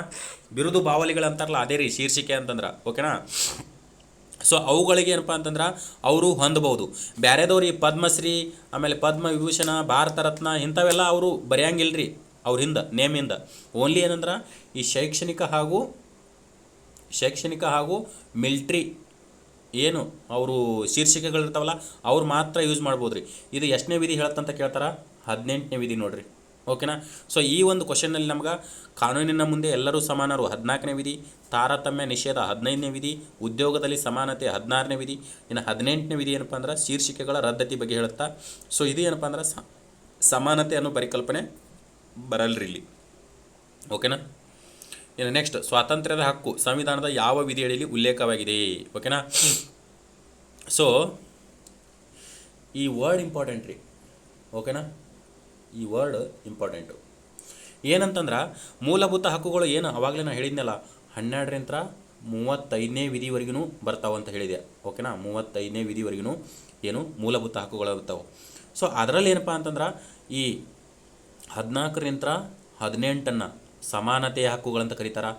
ಆಮೇಲೆ 19ರಿಂದ 22 ಸ್ವಾತಂತ್ರ್ಯದ ಹಕ್ಕುಗಳಂತ ಕರೀತಾರೆ. ಇನ್ನು 23ರಿಂದ 24 ಶೋಷಣೆಯ ವಿರುದ್ಧ ಹಕ್ಕುಗಳಂತ ಕರೀತಾರೆ. ಇನ್ನು 29ರಿಂದ 24 ಇನ್ನು 25ರಿಂದ 28 ಓಕೆನಾ 28 ಧಾರ್ಮಿಕ ಹಕ್ಕುಗಳಂತ ಕರೀತಾರೆ. ಇನ್ನು 29ರಿಂದ 30 ಶೈಕ್ಷಣಿಕ ಹಕ್ಕುಗಳು ಅಂತ ಕರೀತಾರೆ. ಇಲ್ಲಿ ಏನು ಕ್ವಶನ್ ಕೇಳ್ಯಾನಪ್ಪ ಅಂದ್ರೆ ಈ ಸ್ವಾತಂತ್ರ್ಯದ ಹಕ್ಕುಗಳ ಬಗ್ಗೆ ಹೇಳುವಂಥ ಮೂಲಭೂತ ಹಕ್ಕುಗಳು ಎಲ್ಲಿಂದ ಎಲ್ಲಿ ಮಠ ಅಂತ. ಓಕೆನಾ. ಸೊ ಫಸ್ಟ್ನೇದಂತರೂ ಏನಪ್ಪ ಅಂತಂದ್ರೆ ಇಲ್ಲಿ ನಾವು ಸಮಾನತೆ ಅಂತ ನೋಡ್ತೀವಿ. ಇದು ಸ್ವಾತಂತ್ರ್ಯದ ಬಗ್ಗೆ ಮಾತಾಡಲಿಲ್ಲ. ಓಕೆನಾ. ಇನ್ನು 19ರಿಂದ 22 ಐತಲ್ರಿ, ಇದು ಸಮಾನತೆ ಬಗ್ಗೆ ಮಾತಾಡತ್ತೆ ನೋಡ್ರಿ. ಇದು ಸ್ವಾತಂತ್ರ್ಯದ ಬಗ್ಗೆ ಮಾತಾಡತ್ತೆ. ಓಕೆನಾ. ಇನ್ನು 23ರಿಂದ ಏನು 24 ಐತಲ್ರಿ, ಇದು ಶೋಷಣೆಯ ವಿರುದ್ಧ ಹಕ್ಕುಗಳಂತ ಕರಿತಾರೆ. ಓಕೆನಾ. ಅಥವಾ ಶೋಷಣೆಯ ವಿರುದ್ಧ ಹಕ್ಕುಗಳಂತ ಕರಿತೀವಿ 23, 24. ಇನ್ನು ಇಲ್ಲಿ ಐತೆ ನೋಡ್ರಿ 29, 30 ಇದು ಏನಪ್ಪ ಶೈಕ್ಷಣಿಕ ಮತ್ತು ಇದು ಅಲ್ಪಸಂಖ್ಯಾತರ ಅಭಿವೃದ್ಧಿಗಾಗಿ ಬಳಸುವಂಥದ್ದು. ಇನ್ನು 25ರಿಂದ 28 ಅಂತಂದ್ರೆ ಧಾರ್ಮಿಕ ಸ್ವಾತಂತ್ರ್ಯ. ಈ ಏನು ಮೂಲಭೂತ ಹಕ್ಕುಗಳನ್ನು ಓದುವಾಗ ಇವೊಂದು ಸ್ವಲ್ಪ ನೋಡ್ಕೋತಾ ಇರ್ರಿ. ಓಕೆನಾ. 14ರಿಂದ 18 ಏನು, 19ರಿಂದ 22 ಏನು, 23ರಿಂದ 24 ಏನು, 25ರಿಂದ 28 ಏನು, 29ರಿಂದ 30 ಏನು. ಓಕೆನಾ. ಸೊ ಇದಕ್ಕೆ ಸ್ವಾತಂತ್ರ್ಯದ ಹಕ್ಕು ಅಂತ ಕರಿತೀವಲ್ಲ 19ರಿಂದ 22 ಕರಿತೀವಿ ನೋಡ್ರಿ. ಓಕೆನಾ. ಇದಕ್ಕೆ ಸರಿಯಾದ ಉತ್ತರ. ಇನ್ನು ನೆಕ್ಸ್ಟ್, ಭಾರತ ಸಂವಿಧಾನದಲ್ಲಿ ಯಾರ್ಯಾರು ಸೇರಿದ್ದಾರೆ ಅಂದ್ರೆ ಏನಪ್ಪ ಅಂದ್ರೆ ಸಂಸತ್ತಿನಲ್ಲಿ ಯಾರ್ಯಾರು ಸೇರಿದ್ರ ಅಂದ್ರೆ ಸಂಸತ್ತಿನ ಭಾಗವಾಗಿ ಇಲ್ಲಿ ಯಾರ್ಯಾರು ನೋಡ್ತೀವಿ ಅಂತ. ಓಕೆನಾ. ಕ್ವಶನ್ ಅಂಡರ್ಸ್ಟ್ಯಾಂಡಿಂಗ್ ಏನಪ್ಪ ಅಂದ್ರೆ ಸಂಸತ್ತಿನ ಭಾಗದಲ್ಲಿ ಅಂದ್ರೆ ಸಂಸತ್ತು ಅಂತ ತೊಗೊಂಡಾಗ ಅದರಲ್ಲಿ ಯಾರ್ಯಾರನ್ನು ನೋಡ್ತೀವಿ ಅಂತ. ಸೊ ಲೋಕಸಭೆ ರಾಜ್ಯಸಭೆ ಅಷ್ಟೇ ನೋಡ್ತೀವೇನು? ಇಲ್ಲ ರೀ. ಓಕೆನಾ. ಅದಕ್ಕಿಂತ ಜಾಸ್ತಿನೇ ನೋಡ್ತೀವಿ. ಲೋಕಸಭೆ ರಾಜ್ಯಸಭೆ ಮತ್ತು ರಾಷ್ಟ್ರಪತಿನ ಅಷ್ಟೇ ನೋಡ್ತೀವೇನು? ಇಲ್ಲ ರೀ. ಅದಕ್ಕಿಂತ ಜಾಸ್ತಿನೇ ನೋಡ್ತೀವಿ. ಆಮೇಲೆ ಲೋಕಸಭೆ ರಾಜ್ಯಸಭೆ ಮತ್ತು ರಾಷ್ಟ್ರಪತಿ ಮತ್ತು ಉಪರಾಷ್ಟ್ರಪತಿ ಎಲ್ಲರನ್ನೂ ನೋಡ್ತೀವೇನು? ಸೊ ಇದೇ ಆನ್ಸರ್ ಆಗ್ಬೋದು. ಓಕೆನಾ. ಆದರೆ ಉಪರಾಷ್ಟ್ರಪತಿ ಸ್ಥಾನವನ್ನು ನಾವು ಅಫಿಷಿಯಲ್ ಕನ್ಸಿಡರ್ ಮಾಡಲ್ಲ. ಮುಖ್ಯವಾಗಿ ಏನಪ್ಪ ಅಂದ್ರೆ ಸಂಸತ್ತಿನ ರಚನೆಯಲ್ಲಿ 3 ಮಂದಿ ನೋಡ್ತೀವಿ ನೋಡ್ರಿ.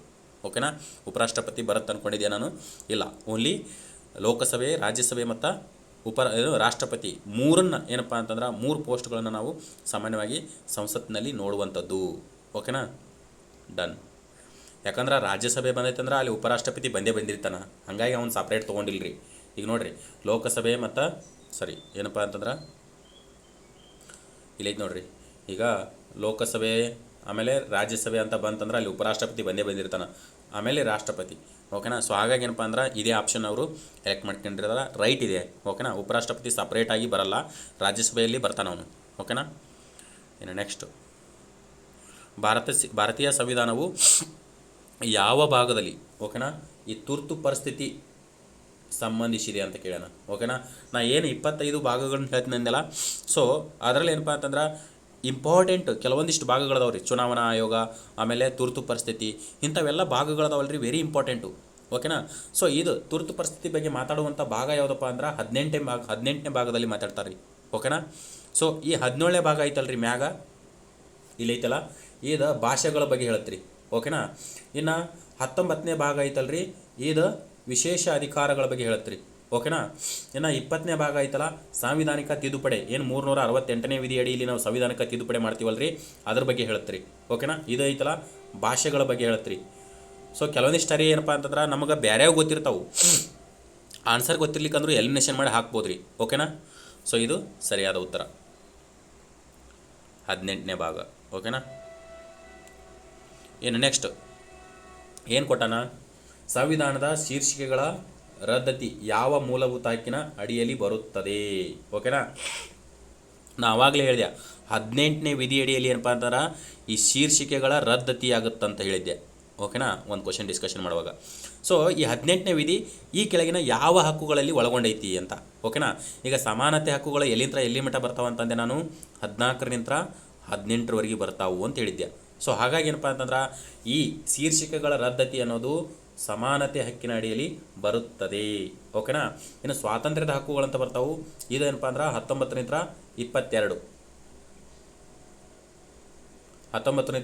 22 ಏನಪ್ಪ ಅಂತಂದ್ರೆ ಇವು ಸ್ವಾತಂತ್ರ್ಯದ ಹಕ್ಕುಗಳು. ಇನ್ನು ಶೋಷಣೆ ವಿರುದ್ಧ ಹಕ್ಕುಗಳಂದ್ರೆ 23 ಮತ್ತು 24. ಓಕೆನಾ?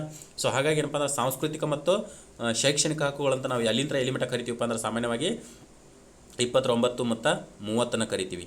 ಸೊ ಅವ ಏನು ಕೇಳ್ಯಾನ? ಶೀರ್ಷಿಕೆಗಳ ರದ್ದತಿ ಮಾತ್ರ ಕೇಳ್ಯಾನ. ಸೊ ಹಾಗಾಗಿ ಏನಪ್ಪ ಅಂದ್ರೆ ಅದು ಸಮಾನತೆಯಡಿ ಬರುವಂಥ ಹಕ್ಕಾಗಿದೆ. ಓಕೆನಾ? ಸೊ ಇದಕ್ಕೆ ರೈಟ್ ಆನ್ಸರ್ ಏನಪ್ಪ ಅಂದ್ರೆ ಫಸ್ಟ್ನೇದ್ದು ಅಲ್ಲೈತೆ ನೋಡ್ರಿ ಉತ್ತರ. ಓಕೆನಾ? ಇನ್ನು ನೆಕ್ಸ್ಟ್ ಕ್ವಶನ್ದಾಗ ಇನ್ನೊಂದೆರಡು ಆಪ್ಷನ್ ಅಲ್ಲಿ ಬರ್ತಾವೆ, ಹೇಳ್ತೀನಿ. ಭಾರತ ಸಂವಿಧಾನವು ತನ್ನ ಒಂದು ಪ್ರಮುಖ ಲಕ್ಷಣವನ್ನು ಯಾವ ರೀತಿಯಲ್ಲಿ ವಿವರಿಸುತ್ತದೆ? ಅಂದ್ರೆ ಈ ಲಕ್ಷಣಗಳ ಮೇಲೆ ವೆರಿ ಇಂಟ್ರೆಸ್ಟಿಂಗ್ ಇದು. ಭಾರತದ ಒಂದು ಸಂವಿಧಾನ ಲಕ್ಷಣಗಳ ಬಗ್ಗೆ ಕೇಳಿದಾಗ ಏನಪ್ಪ ಅಂದ್ರೆ ಅದು ಯಾವ ರೀತಿ ರಚನೆ ಆಗೈತಿ, ಯಾವ ರೀತಿ ಒಂದು ಲಕ್ಷಣ ಅಥವಾ ಕ್ಯಾರೆಕ್ಟರಿಸ್ಟಿಕ್ ಹೊಂದೈತಿ ಅನ್ನೋದು ಇಲ್ಲಿ ನಾವು ನೋಡ್ಬೇಕಾಗುತ್ತಾ. ಕೇವಲ ನಿಯಮಗಳ ಸಂಗ್ರಹ ಆಗೈತಿ, ಒಂದು ಜೀವಂತ ದಾಖಲೆ ಆಗೈತಿ ಅಂತ ಒಂದೆರಡು ಸ್ಟೇಟ್ಮೆಂಟ್ ಕೊಟ್ಟಾರ. ಇನ್ನೊಂದೆರಡು ಸ್ಟೇಟ್ಮೆಂಟ್ನಾಗ ಏನಪ್ಪ ಅಂದ್ರೆ ಸ್ಥಿರ ಮತ್ತು ಬದಲಾಗುತ್ತದೆ ಅಂತ ಕೇಳ್ಯಾರ. ಮತ್ತು ಮೇಲಿನ ಯಾವುದೂ ಅಲ್ಲಂತ ಕೊಟ್ಟಾರ. ಇದೊಂದು ಈ ಸಂವಿಧಾನ ಏನಪ್ಪ ಅಂದ್ರೆ ಜೀವಂತ ದಾಖಲೆ ಆಗೈತಿ. ಓಕೆನಾ?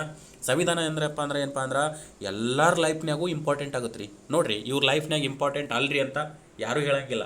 ಸೊ ಹಾಗಾಗಿ ಇದು ಏನಪ್ಪ ಅಂತಂದ್ರೆ ಸ್ಥಿರ ಮತ್ತು ಬದಲಾಗದ ಅಂತ ಹೇಳ್ಯಾರ. ಅದನ್ನು ಅವಾಗವಾಗ ಬದಲಿ ಮಾಡ್ತಿರ್ತೀವಿ ರೀ. ಓಕೆನಾ? ಈ ಆಪ್ಷನ್ ಯಾಕೆ ಬರಲ್ಲಪ್ಪ ಅಂತಂದ್ರೆ ಅವಾಗವಾಗ ಬದಲಿ ಮಾಡ್ತೀವಿ. ಬಟ್ ಇದೊಂದು ಜೀವಂತ ದಾಖಲೆ ಆಗೈತಲ್ಲ, ಅದು ಸರಿಯಾಗಿದೆ ರೀ. ಓಕೆನಾ? ಅಂಥದ್ದೊಂದು ಲಕ್ಷಣವನ್ನು ನಮ್ಮದು ಹೊಂದೈತಿ. ಓಕೆನಾ? ಇನ್ನು ಭಾರತೀಯ ಸಂವಿಧಾನದ ಮೂಲಭೂತ ರಚನೆಯ ಪರಿಕಲ್ಪನೆಯನ್ನು ಯಾವ ಪ್ರಕರಣದಲ್ಲಿ ಪರಿಶೀಲಿಸಲಾಯಿತು ಅಥವಾ ಪರಿಚಯಿಸಲಾಯಿತು? ನೋಡಿರಿ, ಇದು ವೆರಿ ಇಂಪಾರ್ಟೆಂಟ್ ರೀ. ಏನಂತಂದ್ರೆ ಮೂಲಭೂತ ರಚನೆ, ಬೇಸಿಕ್ ಸ್ಟ್ರಕ್ಚರ್ ಅನ್ನೋ ಒಂದು ಪರಿಕಲ್ಪನೆಯನ್ನು, ಅಂದ್ರೆ ಸಂವಿಧಾನಕ್ಕೆ ಸಂಬಂಧಪಟ್ಟಂಗೆ ಮೂಲಭೂತ ರಚನೆಯ ಅಥವಾ ಬೇಸಿಕ್ ಸ್ಟ್ರಕ್ಚರನ್ನು ನಾವು ಯಾವ ಒಂದು ಪ್ರಕರಣದಲ್ಲಿ ನೋಡ್ತೀವಿ ಅಂತ. ಓಕೆನಾ? ಇಲ್ಲಿ ಏನಪ್ಪ ಅಂದ್ರೆ ಕ್ವಶನ್ ಐತಿ, ಯಾವ ಪ್ರಕರಣದಲ್ಲಿ ಪರಿಚಯಿಸಲಾಯಿತು ಅಂತ.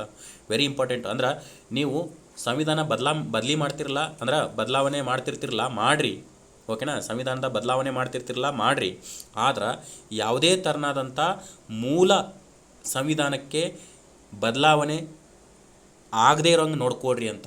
ಓಕೆನಾ? ಅದನ್ನು ಏನಪ್ಪ ಅಂದ್ರೆ ಬೇಸಿಕ್ ಸ್ಟ್ರಕ್ಚರಿಗೆ ಯಾವುದೇ ಹಾನಿ ಅಥವಾ ಯಾವುದೇ ಬದಲಾವಣೆ ಆಗದೇ ಇರೋಂಗೆ ನೋಡ್ಕೊರಪ್ಪ ಅಂತ ಯಾವಾಗ ಹೇಳ್ತಾರಪ್ಪ ಅಂತಂದ್ರೆ 1973ರ ಕೇಶವಾನಂದ ಭಾರತಿ ಪ್ರಕರಣದಲ್ಲಿ ಹೇಳ್ತಾರೆ ರೀ. ಓಕೆನಾ? ಯಾವಾಗ ರೀ? 1973ರ ಕೇಶವಾನಂದ ಭಾರತಿ ಪ್ರಕರಣದಲ್ಲಿ ಹೇಳ್ತಾರೆ. ಆಮೇಲೆ ಇದು ಆದಮೇಲೆ ಏನಪ್ಪ ಅಂತಂದ್ರೆ ಸಂವಿಧಾನದ ಈ ಮೂಲಭೂತ ರಚನೆಗೆ ಧಕ್ಕೆ ಬರ್ದಂಗೆ ಏನಪ್ಪ ಅಂದ್ರೆ ಹಲವಾರು ತಿದ್ದುಪಡಿಗಳು ಆಗಿದಾವೆ ರೀ. ಓಕೆನಾ? ಇನ್ನು ಗೋಲಕ್ನಾಥ್ ಪ್ರಕಾರ ಅಂತ ಬರುತ್ತಾ. ಇದನ್ನೇನಪ್ಪ ಅಂದ್ರೆ ಬಾವಿ ತಳ್ಳಿ ಹಾಕುವ ಸಿದ್ಧಾಂತ ಅಂತ ಕರೀತಾರೆ. ಅಂದ್ರೆ ಇವ ಏನಪ್ಪ ಅಂತಂದ್ರೆ ಏನು ಪೀಠಿಕೆ ಅನ್ನೋದು ಅಥವಾ ಸಂವಿಧಾನದ ತಿದ್ದುಪಡಿ ಮಾಡೋಕ್ಕೆ ಬರಲ್ಲ ಅಂತ ಹೇಳ್ತಾರೆ. ಹಾಗಾಗಿ ಇದನ್ನೇನಪ್ಪ ಅಂತಂದ್ರೆ ಇದನ್ನು ಅಲಗಳಿತಾರೆ ಯಾರು? ಕೇಶವಾನಂದ ಭಾರತಿ ಪ್ರಕರಣದಲ್ಲಿ.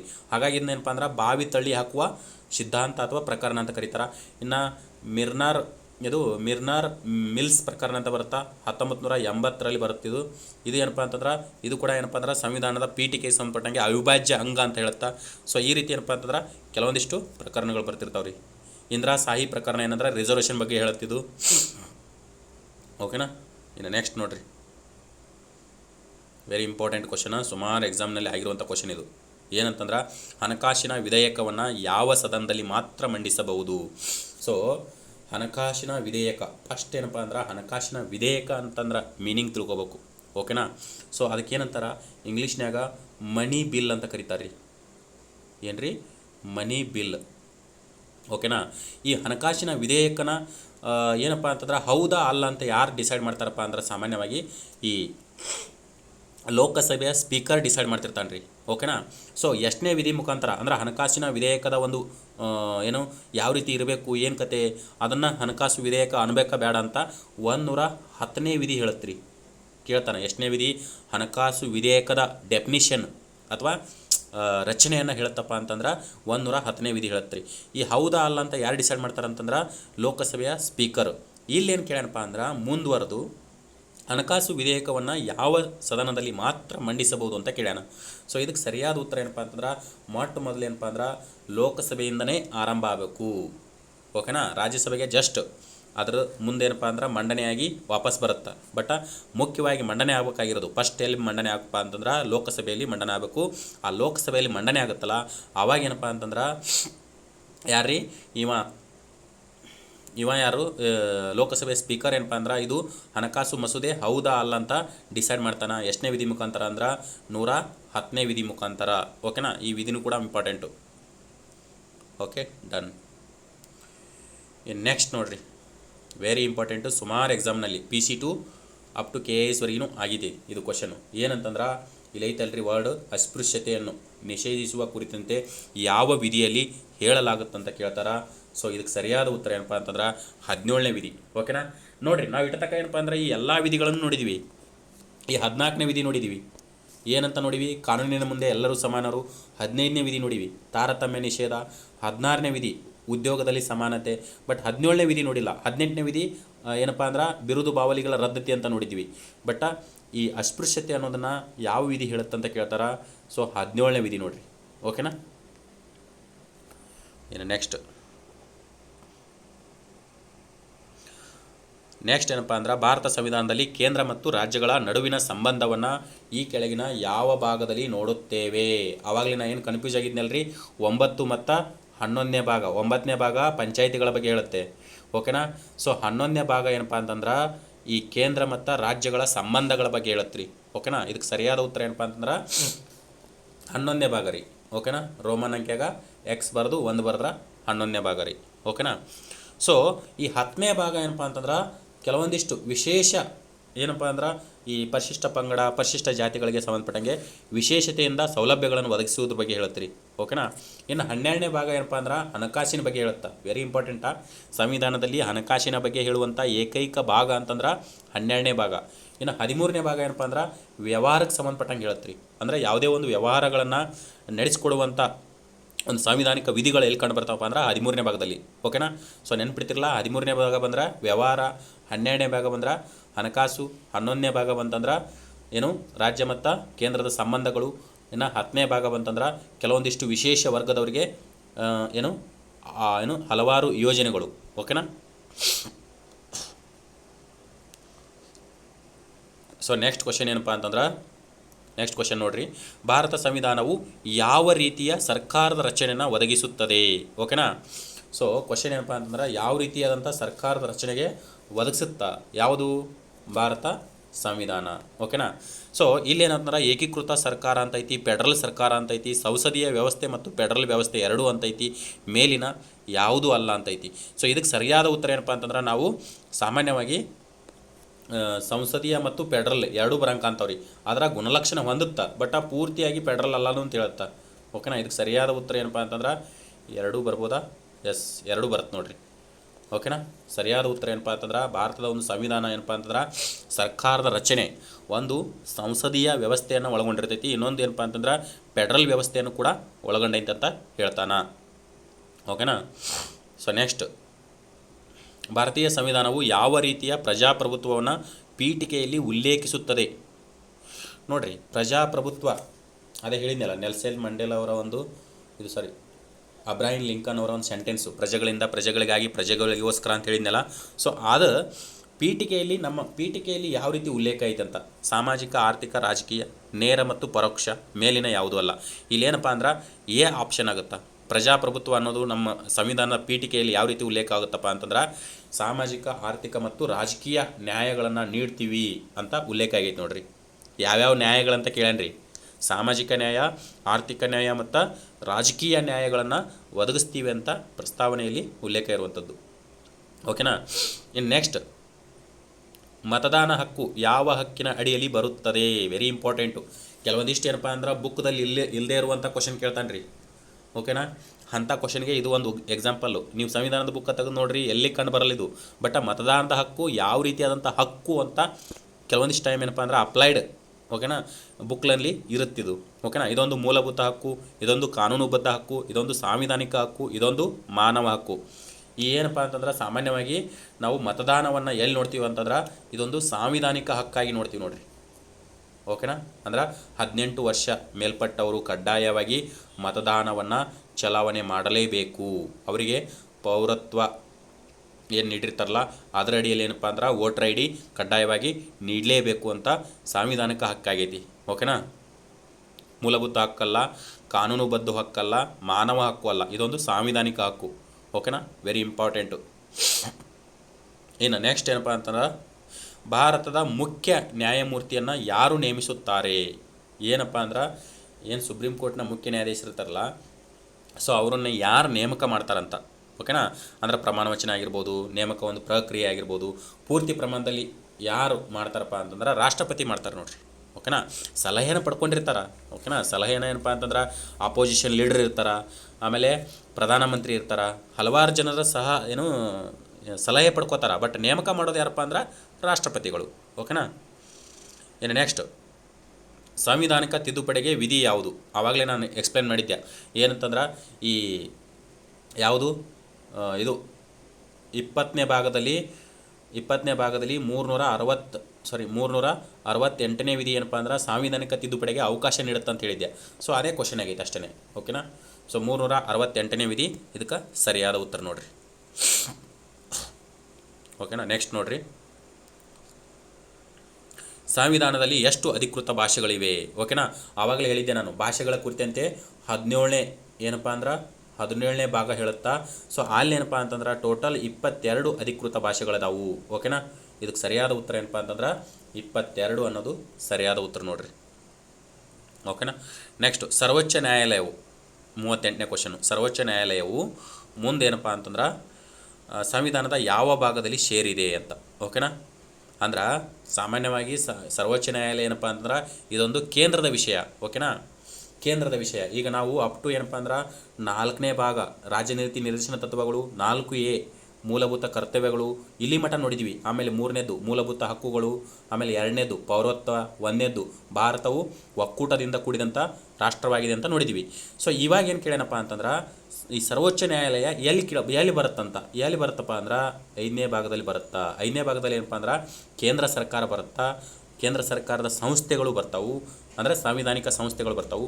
ಅಲ್ಲಿ ಏನಪ್ಪ ಅಂತಂದ್ರೆ ಸಾಮಾನ್ಯವಾಗಿ ಈ ಸುಪ್ರೀಂ ಕೋರ್ಟ್ ಬರುವಂಥದ್ದು. ಓಕೆನಾ. ಇನ್ನು 6ನೇ ಭಾಗದಲ್ಲಿ, ಓಕೆನಾ, ಮುಂದೆ ಬಂದರೂ ಬರ್ಬೋದು. 6ನೇ ಭಾಗದಲ್ಲಿ ಏನಪ್ಪ ಅಂದ್ರೆ ನಾವು ರಾಜ್ಯ ಸರ್ಕಾರವನ್ನು ನೋಡ್ತೀವಿ. 7ನೇ ಭಾಗ ಇಲ್ಲ, ರದ್ದಾಗೈತಿ, ಪ್ರಾಂತೀಯ ರಾಜ್ಯಗಳಿದ್ದು. 8ನೇ ಭಾಗದಲ್ಲಿ ಕೇಂದ್ರಾಡಳಿತ ಪ್ರದೇಶಗಳನ್ನು ನೋಡ್ತೀವಿ. ಓಕೆನಾ. ಇದನ್ನು ಕೇಳುವಂಥ ಚಾನ್ಸಸ್ಸು ಜಾಸ್ತಿ ಐತಿ. 8ನೇ ಭಾಗ, 6ನೇ ಭಾಗ ಕೂಡ ಕೇಳ್ತಾರೆ. ಓಕೆನಾ. ಡನ್. ಸೊ ನೆಕ್ಸ್ಟ್ ಏನಪ್ಪ ಅಂದ್ರೆ ಭಾರತ ಸಂಸತ್ತಿನ ಅತಿ ಹೆಚ್ಚು ಸದಸ್ಯರನ್ನು ಹೊಂದಿರುವ ಸದನ ಯಾವುದು? ಓಕೆನಾ. ಸೊ ಸಂಸತ್ತಿನ ಒಂದು ಸದನಗಳಂತ ಬರ್ತಾವೆ. ಓಕೆನಾ. 2 ಅದಾವೆ, 2. ಒಂದು ಜನರಿಂದ ಆಯ್ಕೆಯಾದಂಥ ಲೋಕಸಭೆ, ಇನ್ನೊಂದು ಏನಪ್ಪ ಅಂದ್ರೆ ಪರೋಕ್ಷ ಅಥವಾ ಈ ರಾಜ್ಯ ವಿಧಾನಸಭೆಗಳಿಂದ ಆಯ್ಕೆಯಾದಂಥ ರಾಜ್ಯಸಭೆ. ಓಕೆನಾ. ಸೊ ಇವುಗಳಲ್ಲಿ ಅತಿ ಹೆಚ್ಚು ಸದಸ್ಯರನ್ನು ಹೊಂದಿರೋದು ಯಾವುದಪ್ಪ ಅಂತಂದ್ರೆ ಇದರಿ. ಓಕೆನಾ. ಯಾಕಂತಂದ್ರೆ ಸುಮಾರು ಗರಿಷ್ಠ ಏನಪ್ಪ ಅಂದ್ರೆ 550 ಹೊಂದಾಕ ಅವಕಾಶ ಐತ್ರಿ. ಓಕೆನಾ. ಅದ್ರ ಪ್ರಸ್ತುತ ಅಷ್ಟಿಲ್ಲ. ಎಷ್ಟು ಅದರಪ್ಪ ಅಂತಂದ್ರೆ ಸಾಮಾನ್ಯವಾಗಿ 545 ಸದಸ್ಯರು ಇದರಲ್ಲಿ ಇರ್ತಾರೆ. ಓಕೆನಾ. ಇನ್ನು ಇದು ಬಂದುಬಿಟ್ಟು 250 ಸದಸ್ಯರನ್ನು ಹೊಂದುವಂಥ ಅವಕಾಶ ಐತ್ರಿ. ಅದ್ರ ಪ್ರಸ್ತುತ 245 ಸದಸ್ಯರನ್ನು ಇದು ಹೊಂದೈತ್ರಿ. ಓಕೆನಾ. ನೆನಪಿತ್ತಿರಲ್ಲ. ಸೊ ಇದಕ್ಕೆ ಸರಿಯಾದ ಉತ್ತರ ಏನಪ್ಪ ಅಂದ್ರೆ ಲೋಕಸಭೆ. ಇದನ್ನು ಜನರಿಂದ ಆಯ್ಕೆಯಾದಂಥ ಸಭೆ ಅಂತ ಕರೀತಾರೆ ನೋಡ್ರಿ. ಓಕೆನಾ. ನೆಕ್ಸ್ಟ್ ಏನಪ್ಪ ಅಂತಂದ್ರೆ ಭಾರತ ಸಂವಿಧಾನದ ಯಾವ ಭಾಗವು ಮೂಲಭೂತ ಕರ್ತವ್ಯಗಳ ಬಗ್ಗೆ ಹೇಳುತ್ತಂತ ಹೇಳಿದ್ದೀವಿ. ಸೊ ಇದಕ್ಕೆ ನಾವು ಆಲ್ರೆಡಿ ಡಿಸ್ಕಷನ್ ಬಂದಿದೆ ಇದು. ಸೊ ಹಂಗಾಗಿ ಇದ್ರ ಬಗ್ಗೆ ನಾನು ಜಾಸ್ತಿ ಮಾತಾಡಲ್ಲ. 4A ಬರುತ್ತೆ ನೋಡ್ರಿ. ಓಕೆನಾ. ಇನ್ನು ಭಾರತ ಯಾವ ವಿಧಿಯು ರಾಜ್ಯಪಾಲರ ನೇಮಕರ ಬಗ್ಗೆ ಹೇಳುತ್ತೆ? ಓಕೆನಾ. Very important. ಈಗ ನಾವು ಈ 52ನೇ ವಿಧಿ ಅಂದ್ರೆ ಏನಪ್ಪ ಅಂತಂದ್ರೆ ರಾಷ್ಟ್ರಪತಿ ನೇಮಕ ಬಗ್ಗೆ ಹೇಳಿದ್ವಿ. ಈಗ ರಾಜ್ಯಪಾಲರ ನೇಮಕ ಅಂತ ಬಂದಾಗ ನಾವು ಪ್ರತಿಯೊಂದು ರಾಜ್ಯಕ್ಕೆ ಒಬ್ಬ ರಾಜ್ಯಪಾಲ ಇರಬೇಕಂತ 153ನೇ ವಿಧಿ ಹೇಳುತ್ತೆ ರೀ. ಆದ್ರೆ ಅದನ್ನ ನೇಮಕ ಮಾಡೋರು ಯಾರಪ್ಪ ಅಂತಂದ್ರೆ ರಾಜ್ಯಪಾಲರನ್ನ ಈ ರಾಷ್ಟ್ರಪತಿಯವರು 155ನೇ ವಿಧಿ ಬಳಕೆ ಮಾಡಿಕೊಂಡು ನೇಮಕ ಮಾಡ್ತಾರೆ ನೋಡ್ರಿ. ಇದಕ್ಕೆ ಸರಿಯಾದ ಉತ್ತರ ಏನಪ್ಪ ಅಂದ್ರೆ 155ನೇ ವಿಧಿ. ಅರ್ಥ ಆಯ್ತು ರೀ. ಇದು 153 ಕೇವಲ ಸ್ಥಾನಗಳ ಬಗ್ಗೆ ಹೇಳುವಂಥದ್ದು, ರಾಜ್ಯಪಾಲರ ಸ್ಥಾನದ ಬಗ್ಗೆ. ಬಟ್ ನೇಮಕ ಅಂತ ಕೇಳೋಣವ, ಓಕೆನಾ. ಕ್ವಶನಲ್ಲಿ ನೇಮಕ ಐತಿ. ಸೊ 155ನೇ ವಿಧಿ ಸರಿಯಾದ ಉತ್ತರ ನೋಡ್ರಿ, ಓಕೆನಾ. ನೆಕ್ಸ್ಟ್ ನೋಡ್ರಿ. ಸೊ ಹಲವಾರು ಸೆಂಟ್ರಲ್ ಗೌರ್ಮೆಂಟ್ ಎಕ್ಸಾಮ್ನಾಗ ಭಾಳ ಆಗೈತಿ ಇದು ಕ್ವಶನು. ಮತದಾನದ ವಯಸ್ಸನ್ನು 21ರಿಂದ 18ಕ್ಕೆ ಇಳಿಸಲಾದ ತಿದ್ದುಪಡಿ ಯಾವುದಂತ, ಓಕೆನಾ. ಸೊ ಇದಕ್ಕೆ ಸರಿಯಾದ ಉತ್ತರ ಏನಪ್ಪ ಅಂತಂದ್ರೆ 61ನೇ ತಿದ್ದುಪಡಿ. ಸೊ 1989. ಯಾರಪ್ಪ ಅಂದ್ರೆ ರಾಜೀವ್ ಗಾಂಧಿ ಅವರು ಪ್ರಧಾನಮಂತ್ರಿ ಆದಾಗ, ಓಕೆನಾ. ಅತಿ ಚಿಕ್ಕ ವಯಸ್ಸಿನ ಪ್ರಧಾನಿ ಅಂತ ಕೇಳ್ತಾರೆ ರೀ. ಭಾರತದಲ್ಲಿ ಅತಿ ಚಿಕ್ಕ ವಯಸ್ಸಿನ ಪ್ರಧಾನಿ ಯಾರಾದರೂ ಇದ್ದರೆ ಅದು ರಾಜೀವ್ ಗಾಂಧಿ ರೀ. ಸೊ ಅವರ ಒಂದು ಕಾಲಾವಧಿಯಲ್ಲಿ 61ನೇ ತಿದ್ದುಪಡಿ ಮುಖಾಂತರ ಏನಪ್ಪ ಅಂತಂದ್ರೆ ಈ 21 ಇರುವಂಥ ವೋಟಿಂಗ್ ಏಜ್ನ 18ಕ್ಕೆ ತೊಗೊಂಬರ್ತಾರೆ ರೀ, ಓಕೆನಾ. ಸೊ ಇನ್ನೂ ಮುಂದುವರೆದು ಏನಪ್ಪ ಅಂತಂದ್ರೆ ಯಾವ ವಿಧಿ ಮುಖಾಂತರ ಅವರು ವೋಟರ್ ID ಪಡ್ಕೋತಾರ ಅಥವಾ ಮತದಾನಕ್ಕೆ ಎಲಿಜಿಬಲ್ ಆಕ್ಕಾರಪ್ಪ ಅಂದ್ರೆ 226ನೇ ವಿಧಿ ರೀ, ಓಕೆನಾ. ಚುನಾವಣಾ ಆಯೋಗ ಇವರಿಗೆ ವೋಟರ್ ID ಕೊಡುತ್ತೆ ರೀ. ಇನ್ನು ನೆಕ್ಸ್ಟ್ ಏನಪ್ಪ ಅಂದ್ರೆ ಭಾರತದ ಉಪರಾಷ್ಟ್ರಪತಿಯನ್ನು ಯಾರು ಆಯ್ಕೆ ಮಾಡುತ್ತಾರ? ಆವಾಗಲೇನ ಏನು ನೋಡಿದ್ದೀವಿ ನಾವು, ರಾಷ್ಟ್ರಪತಿ ಆಯ್ಕೆ ನೋಡಿದ್ದೀವಿ. ಅಂದ್ರೆ ಚುನಾಯಿತ ಕೇಂದ್ರದ ಸದಸ್ಯರು ಮತ್ತು ಚುನಾಯಿತ ರಾಜ್ಯದ ಸದಸ್ಯರು ಅವ್ರನ್ನ ಆಯ್ಕೆ ಮಾಡ್ತಾರಂತ ಅಂದಿದ್ದೀವಿ. ಸೊ ಅದೇ ಥರ ಏನಪ್ಪ ಅಂತಂದ್ರೆ ಇಲ್ಲಿ ಉಪರಾಷ್ಟ್ರಪತಿಯ ಆಯ್ಕೆ ಪ್ರಕ್ರಿಯೆಯನ್ನು ಕೇಳೋಣ, ಓಕೆನಾ. ಇಲ್ಲಿ ಏನಪ್ಪ ಅಂದ್ರೆ ಲೋಕಸಭೆಯ ಸದಸ್ಯರು ಮಾತ್ರ ಅಂತ ಕೊಟ್ಟಣ, ಓಕೆನಾ. ಲೋಕಸಭೆಯ ಸದಸ್ಯರು ಮಾತ್ರ ಅಂತ ಕೊಟ್ಟಣ, ರಾಜ್ಯಸಭೆಯ ಸದಸ್ಯರು ಮಾತ್ರ ಕೊಟ್ಟಣ, ಉಭಯ ಸದನಗಳಂತ ಕೊಟ್ಟಣ. ಸೊ ಇದಕ್ಕೆ ಸರಿಯಾದ ಉತ್ತರ ಯಾವ ರೀತಿ ಆಗುತ್ತಪ್ಪ ಅಂತಂದ್ರೆ ಹೇಳ್ತೀನಿ ತಡ್ರಿ ಒಂದು ನಿಮಿಷ. ಇದಕ್ಕೇನಪ್ಪ ಅಂದ್ರೆ ಮೇಲಿನ ಯಾವುದು ಅಲ್ಲ ಅಂತ ಕೊಟ್ಟಾರ. ಇಲ್ಲಿ ಏನಪ್ಪ ಅಂದ್ರೆ ಇಲ್ಲಿ ಯಾವುದೇ ಉಪರಾಷ್ಟ್ರಪತಿ ಆಯ್ಕೆಯಲ್ಲಿ ಯಾವುದೇ ಏನಂದ್ರೆ ರಾಜ್ಯದಿಂದ ವಿಧಾನಸಭೆ ಅಥವಾ ವಿಧಾನ ಪರಿಷತ್ತು ಯಾವುದೂ ಭಾಗವಹಿಸಲ್ರಿ. ಬಟ್ ಅಲ್ಲಿ ಕೇಂದ್ರದಲ್ಲಿ ಏನಪ್ಪ ಅಂತಂದ್ರೆ ಎಲ್ಲ ಚುನಾಯಿತ ಸದಸ್ಯರು, ಎಲ್ಲ ನಾಮನಿರ್ದೇಶಿತ ಸದಸ್ಯರು, ಸೊ ಒಟ್ಟಾರೆ ಸದಸ್ಯರು ಏನಪ್ಪ ಅಂದ್ರೆ ರಾಜ್ಯಪಾಲರ ಎಲೆಕ್ಷನಲ್ಲಿ ಭಾಗವಹಿಸ್ತಾರೆ ನೋಡ್ರಿ, ಓಕೆನಾ. ಹಾಗಾಗಿ ಏನಪ್ಪ ಅಂದ್ರೆ ಸಂಸತ್ತಿನ ಉಭಯ ಸದನಗಳು ಮಾತ್ರ ಅಂತ ಕೊಟ್ಟಿರ್ತಾರೆ. ಇಲ್ಲಿ ಏನಪ್ಪ ಅಂತಂದ್ರೆ ಯಾವುದೇ ರಾಜ್ಯದಿಂದ ಏನಪ್ಪ ಅಂತಂದ್ರೆ ರಾಜ್ಯ ವಿಧಾನಸಭೆ ಅಥವಾ ವಿಧಾನ ಪರಿಷತ್ತು ಯಾವುದೂ ಭಾಗವಹಿಸಲ್ಲ, ಎಲ್ಲರನ್ನೂ ಒಳಗೊಂಡಂಥ, ಓಕೆನಾ, ಸಂಸತ್ತಿನ ಸದಸ್ಯರನ್ನು ಎಲ್ಲರನ್ನೂ ಒಳಗೊಂಡಂಥ ಒಂದು ಚುನಾವಣೆ ಉಪರಾಷ್ಟ್ರಪತಿದಾಗಿರ್ತೈತಿ, ಓಕೆನಾ. ಇನ್ನು ನೆಕ್ಸ್ಟ್ ಏನಪ್ಪ ಅಂದ್ರೆ ವೆರಿ ಇಂಟ್ರೆಸ್ಟಿಂಗ್ ಕ್ವಶನ್.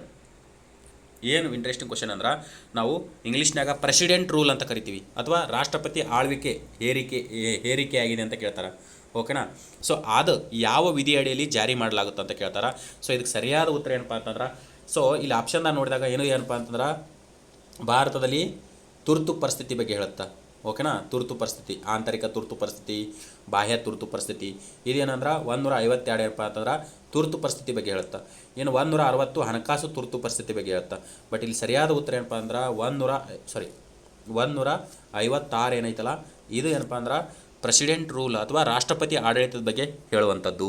ಕರ್ನಾಟಕದಲ್ಲಿ ಕೂಡ 6 ಬಾರಿ ರಾಷ್ಟ್ರಪತಿ ಆಡಳಿತ ಆಗೈತೆ ರೀ, ಓಕೆನಾ. ಮೊದಲು ಕರ್ನಾಟಕದಲ್ಲಿ ಏನಪ್ಪ ಅಂದ್ರೆ 1971ರಲ್ಲಿ ರಾಷ್ಟ್ರಪತಿ ಆಡಳಿತ ಆಗುತ್ತೆ ರೀ. ಸೊ ಪ್ರಸ್ತುತ ಏನಪ್ಪ ಅಂದ್ರೆ ಮಣಿಪುರ್ ಕೊನೆಯದಾಗಿ ಏನಪ್ಪ ಅಂದ್ರೆ ಮಣಿಪುರ್ನಲ್ಲಿ ಏನಪ್ಪ ಅಂದ್ರೆ ರಾಷ್ಟ್ರಪತಿ ಆಡಳಿತ ಆಗೈತೆ ರೀ, ಓಕೆನಾ.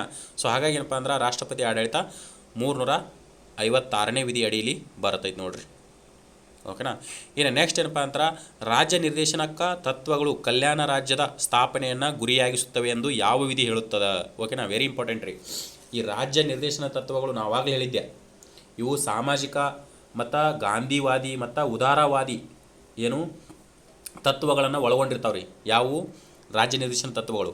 ಅಲ್ಲಿ ಈ ಸಮಾಜವಾದಿ, ಉದಾರವಾದಿ, ಗಾಂಧಿ ತತ್ವಗಳು ಎದಕ್ಕೆ ಶ್ರಮಿಸ್ತಾವಪ್ಪ ಅಂತಂದ್ರೆ ಕಲ್ಯಾಣ ರಾಜ್ಯವನ್ನು ಕಟ್ಟುವುದಕ್ಕೆ ಶ್ರಮಿಸ್ತಾವು. ಸೊ ಎಷ್ಟನೇ ಭಾಗದಲ್ಲಿ ಬರುತ್ತೆ ಅಂತ ಹೇಳಿದ್ದೆ, 4ನೇ ಭಾಗದಲ್ಲಿ ಬರುತ್ತಾ, ಓಕೆನಾ. 4ನೇ ಭಾಗದಲ್ಲಿ ಬರುತ್ತಂತ ಹೇಳಿದ್ದೆ, ಕರೆಕ್ಟಾ. ಇನ್ನು ಎಷ್ಟನೇ ವಿಧಿಯಪ್ಪ ಅಂತಂದ್ರೆ 36 51ನೇ ವಿಧಿ ತನ ಏನಪ್ಪ ಅಂತಂದ್ರೆ ಈ ಕಲ್ಯಾಣ ರಾಜ್ಯದ ಅಥವಾ ರಾಜ್ಯ ನಿರ್ದೇಶನ ತತ್ವಗಳ ಬಗ್ಗೆ ಉಲ್ಲೇಖ ಐತಿ. ಅದರಲ್ಲಿ ಮುಖ್ಯವಾಗಿ ಏನಪ್ಪ ಅಂದ್ರೆ ಕಲ್ಯಾಣ ರಾಜ್ಯ ಪರಿಕಲ್ಪನೆ ಒಳಗೊಂಡೈತಿ ಅಂತ ಯಾವ ವಿಧಿ ಹೇಳುತ್ತಂತ ಕೇಳ್ಯಾರ. ಇದಕ್ಕೆ ಸರಿಯಾದ ಉತ್ತರ ಏನಪ್ಪ ಅಂತಂದ್ರೆ ಇಲ್ಲಿ ಐತಿ ನೋಡ್ರಿ, ಯಾಕಂತಂದ್ರೆ 36ನೇ ವಿಧಿ ಐತಲ್ರಿ ಅದ್ರ ಡೆಫಿನಿಷನ್ ಹೇಳತ್ರಿ. ಓಕೆನಾ. 37ನೇ ವಿಧಿ ಏನು ಹೇಳ್ತಾರೆ ಅಂದರೆ ಅಂದ್ರೆ ಏನು ರಾಜ್ಯ ನಿರ್ದೇಶನ ತತ್ವಗಳದಾವಲ್ಲ ಅವು ಕಾನೂನು ಅಡಿಯಲ್ಲಿ ಬರಲ್ಲ ಅಂತ ಹೇಳ್ತೀರಿ. ಅಂದ್ರೆ ಯಾವುದೇ ಕಾನೂನು ಅದಕ್ಕೆ ಸಂಬಂಧಪಡಲ್ಲ ಅಂತ ಹೇಳುತ್ತಾ. ಅಂದ್ರೆ ಕಾನೂನು ಅಡಿಯಲ್ಲಿ ಅವನ್ನ ಜಾರಿಗೊಳಿಸೋಕೆ ಆಗಲ್ಲ ಅಂತ ಹೇಳ್ತಾ. ಬಟ್ 38ನೇ ವಿಧಿ ಐತಲ್ರಿ ಇವು ರಾಜ್ಯಗಳ ಕಲ್ಯಾಣ ಅಂದ್ರೆ ಕಲ್ಯಾಣದ ವಿಷಯಕ್ಕೆ ಸಂಬಂಧಪಟ್ಟವು ಅಂತ ಹೇಳುತ್ತಾ. ಓಕೆನಾ. ಇನ್ನು 39 ಐತಲ್ರಿ ಸಮಾನ ಕೆಲಸಕ್ಕೆ ಸಮಾನ ವೇತನ ಅನ್ನೋ ಒಂದು ವಿಷಯದ ಬಗ್ಗೆ ಹೇಳತ್ರಿ. ಸೊ ಹಾಗಾಗಿ ಏನಪ್ಪ ಅಂದ್ರೆ ರಾಜ್ಯ ನಿರ್ದೇಶನ ತತ್ವಗಳ ಒಂದು ವಿಧಿಗಳಾದಂಥ ಏನು 36ನಿಂದ 51ನೇ ವಿಧಿಗಳು ನೋಡ್ತೀವಲ್ಲ ಎಲ್ಲದಕ್ಕೆಲ್ಲನೂ ಇಂಪಾರ್ಟೆಂಟು. ಎಷ್ಟನೇ ಭಾಗದಲ್ಲಿ ಬರ್ತಾವಪ್ಪ ಅಂದ್ರೆ 4ನೇ ಭಾಗದಲ್ಲಿ ಬರ್ತಾವು. ಓಕೆನಾ. ಸೊ ನೆಕ್ಸ್ಟ್ ಏನಪ್ಪ ಅಂದ್ರೆ ಪಂಚಾಯತ್ ರಾಜ್ ವ್ಯವಸ್ಥೆಯಲ್ಲಿ ಎಷ್ಟು ಹಂತಗಳಿದಾವೆ ಪ್ರಸ್ತುತ. ಓಕೆನಾ. ಸೊ ಸಾಮಾನ್ಯವಾಗಿ ಏನಪ್ಪ ಅಂತಂದ್ರೆ ನಾ ಏನು ಹೇಳಿದೆ ಬಿಗಿನಿಂಗ್ ಏನಪ್ಪ ಅಂದ್ರೆ ಯಾವುದೇ ಸಾಂವಿಧಾನಿಕ ಸ್ಥಾನಮಾನ ಸಿಕ್ಕಿರಲಿಲ್ಲ ಪಂಚಾಯತಿಗಳಿಗೆ. ಯಾವಾಗ ಕೊಟ್ರಪ್ಪ ಅಂತಂದ್ರೆ 9ನೇ ಒಂದು ಭಾಗಕ್ಕೆ ಸಂಬಂಧಪಟ್ಟಂಗೆ 1993 73ನೇ ತಿದ್ದುಪಡಿಯಲ್ಲಿ ಸಂವಿಧಾನಿಕ ಸ್ಥಾನಮಾನ ಕೊಟ್ರ ಅಂತ ಹೇಳಿದ್ಯಾ. ಬಟ್ ಏನು ಕೇಳೇನಪ್ಪ ಅಂದ್ರೆ ಈ 1993 ಆಗಿರ್ಬೋದು ಅಥವಾ ಭಾರತದಲ್ಲಿ ಒಟ್ಟಾರೆ ಎಷ್ಟು ರೀತಿಯ ಪಂಚಾಯಿತಿಗಳು ಜಾರಿ ಇದಾವಪ್ಪ ಅಂತಂದ್ರೆ ಒಟ್ಟಾರೆ ಏನಪ್ಪ ಅಂದ್ರೆ ಇದಕ್ಕೆ ಆನ್ಸರು 3 ರೀತಿ ಅಥವಾ 3 ಟೈರ್ ಅಂತ ಕರೀತಾರೆ. ಓಕೆನಾ. ಈ 3 ರೀತಿ ಹಂತದ ಅಥವಾ 3 ಹಂತದ ಒಂದು ಪಂಚಾಯಿತಿಗಳನ್ನು ಕೊಟ್ಟವ್ರೆ ಅಂತ ಕೇಳ್ತಾರೆ. ಬಲವಂತ್ ರಾಯ್ ಮೆಹ್ತಾ. ಓಕೆನಾ. ಮೆಹ್ತಾ ಅನ್ನೋ ಒಬ್ಬ ವ್ಯಕ್ತಿ ಏನಪ್ಪ ಅಂತಂದ್ರೆ ಮೆಹ್ತಾ ಅವರು ಕೊಡ್ತಾರೆ. ಎಷ್ಟರಲ್ಲಿ ಇದು ಆಯೋಗ ಅನ್ನೋದು ಏನಪ್ಪ ಅಂದ್ರೆ 1957ರಲ್ಲಿ ಬರುತ್ತೆ ರೀ. ಓಕೆನಾ. 1957ರಲ್ಲಿ ಬಲವಂತ್ ರಾಯ್ ಮೆಹ್ತಾ ಅವರ ಒಂದು 3 ಹಂತ ಯಾವ್ಯಾವಪ್ಪ ಅಂತಂದ್ರೆ ಜಿಲ್ಲಾ ಪಂಚಾಯಿತಿ, ತಾಲೂಕ್ ಪಂಚಾಯಿತಿ, ಆಮೇಲೆ ಗ್ರಾಮ ಪಂಚಾಯಿತಿ. ಈ 3 ಹಂತದ ಒಂದು ಪಂಚಾಯಿತಿಗಳ ರಚನೆಗೆ ಏನು ಭಾರತದಲ್ಲಿ ಅವಕಾಶ ನೀಡಿತ್ತು. ಅದೇ ರೀತಿಯಪ್ಪ ಅಂದ್ರೆ ಇವರ ಒಂದು ಸಲಹೆ ಮೇರೆಗೆ ಏನಪ್ಪ ಅಂದ್ರೆ ಮೊಟ್ಟ ಮೊದಲು ಏನಪ್ಪ ಅಂದ್ರೆ ಈ ರಾಜಸ್ಥಾನದ ನಾಗೌರ್ನಲ್ಲಿ. ಓಕೆನಾ. ನಾಗೌರ್ನಲ್ಲಿ ಮೊದಲ ಒಂದು ಪಂಚಾಯಿತಿ ಏನಪ್ಪ ಅಂದ್ರೆ 1959 ಅಕ್ಟೋಬರ್ 2ಕ್ಕೆ ಏನಪ್ಪ ಅಂತಂದ್ರೆ ರಚನೆ ಆಗುತ್ತೆ. ಓಕೆನಾ. ಇನ್ನು ನೆಕ್ಸ್ಟ್ ರಾಜ್ಯಸಭೆಯ ಸದಸ್ಯರ ಅಧಿಕಾರಾವಧಿ ಎಷ್ಟು ಅಂತ ಕೇಳೋಣ. ಓಕೆನಾ. ಸೊ ರಾಜ್ಯಸಭೆಯ ಅಧಿಕಾರ ಫಸ್ಟ್ ಏನಪ್ಪ ಅಂದ್ರೆ ಕ್ವಶನ್ ಏನಪ್ಪ ಅಂದ್ರೆ ರಾಜ್ಯಸಭೆ. ಓಕೆನಾ. ಈ ರಾಜ್ಯಸಭೆಯ ಸದಸ್ಯರನ್ನ ಏನಪ್ಪ ಅಂದ್ರೆ ಹಿರಿಯ ಸದನ, ಬುದ್ಧಿವಂತರ ಸದನ, ಮೇಲ್ಮನೆಯ ಸದನ ಅಂತ ಕರಿತೀವಿ. ಸೊ ಅವರ ಅಧಿಕಾರಾವಧಿ ಕೇಳೋಣ. ಓಕೆನಾ. ಸಾಮಾನ್ಯವಾಗಿ ಎಲ್ಲರದ್ದು ಏನಪ್ಪ ಅಂದ್ರೆ 5 ವರ್ಷ ಆಗಿರ್ತೈತಿ. ಬಟ್ ರಾಜ್ಯಸಭೆ ಅಥವಾ ರಾಜ್ಯ ವಿಧಾನ ಪರಿಷತ್ತು ಅಂತ ಬಂದರೆ 6 ವರ್ಷ ಆಗಿರ್ತೈತಿ ರೀ. ಓಕೆನಾ. ಸೊ ಉಳ್ಕಾದವ್ರು ಏನಪ್ಪ ಅಂದ್ರೆ ಲೋಕಸಭೆ, ವಿಧಾನಸಭೆ ಇವರೆಲ್ಲ 5 ವರ್ಷ ರೀ. ಬಟ್ ಯಾವಾಗ ರಾಜ್ಯಸಭೆ ಅಂತ ಬರುತ್ತಲ್ರಿ ಇವ್ರದ್ದು ಮಾತ್ರ ಏನಪ್ಪ ಅಂದ್ರೆ 6 ವರ್ಷ ಒಳಗೊಂಡಿರ್ತೈತಿ ರೀ. ಓಕೆನಾ. ಇನ್ನು ನೆಕ್ಸ್ಟ್ ಭಾರತ ಸಂವಿಧಾನದಲ್ಲಿ ಯಾವ ಭಾಗವು ಕೇಂದ್ರಾಡಳಿತ ಪ್ರದೇಶಗಳ ಬಗ್ಗೆ ಹೇಳುತ್ತದೆ? ನಾ ಆವಾಗಲೇ ಹೇಳಿದ್ದೀನಿ ರೀ ಏನಂತ. 5ನೇ ಭಾಗ ಏನಪ್ಪ ಅಂತಂದ್ರೆ ಕೇಂದ್ರದ ವಿಷಯಕ್ಕೆ ಸಂಬಂಧಪಟ್ಟೈತಿ. 6ನೇ ಭಾಗ ರಾಜ್ಯದ ವಿಷಯಕ್ಕೆ ಸಂಬಂಧಪಟ್ಟೈತಿ. 7ನೇ ಭಾಗ ರದ್ದಾಗೈತಿ. 8ನೇ ಭಾಗ ಏನಪ್ಪ ಅಂದ್ರೆ ಕೇಂದ್ರಾಡಳಿತ ಪ್ರದೇಶಕ್ಕೆ ಬಗ್ಗೆ ಸಂಬಂಧಪಟ್ಟೈತಿ ಅಂತ ಹೇಳಿದ್ಯಾ. ಸೊ ಇದಕ್ಕೆ ಸರಿಯಾದ ಉತ್ತರ ಏನಪ್ಪ ಅಂತಂದ್ರೆ 8ನೇ ಭಾಗ. ಓಕೆನಾ. ಮುಂದೆ 9ನೇ ಭಾಗ ಏನಪ್ಪ ಅಂದ್ರೆ ಪಂಚಾಯಿತಿಗಳಿಗೆ ಸಂಬಂಧಪಡುತ್ತೆ. ಓಕೆನಾ. ಸೊ ನೆಕ್ಸ್ಟ್ ಏನಪ್ಪ ಅಂತಂದ್ರೆ 8ನೇ ಭಾಗ ಏನಪ್ಪ ಅಂದ್ರೆ ಕೇಂದ್ರಾಡಳಿತ ಪ್ರದೇಶಕ್ಕೆ ಸಂಬಂಧಪಡುತ್ತೆ. ಇನ್ನು ನೆಕ್ಸ್ಟ್ ಏನಪ್ಪ ಅಂದ್ರೆ ಭಾರತ ಸಂವಿಧಾನದ ಯಾವ ಭಾಗವು ಚುನಾವಣೆಗಳ ಬಗ್ಗೆ ಹೇಳುತ್ತದೆ? ಓಕೆನಾ. ನಾನು ಹೇಳಿದ್ದೆ ಚುನಾವಣೆ ಆವಾಗಲೇ ನಾವು ತಿದ್ದುಪಡಿ ನೋಡಿದ್ವಿ. ತಿದ್ದುಪಡಿ ಅನ್ನೋದು 18ನೇ ಭಾಗದಲ್ಲಿ ಬಂತು. ಓಕೆನಾ. ಇದು ವ್ಯವಹಾರ ರೀ. 13ನೇ ಭಾಗ ಐತಲ್ಲ. ಸೊ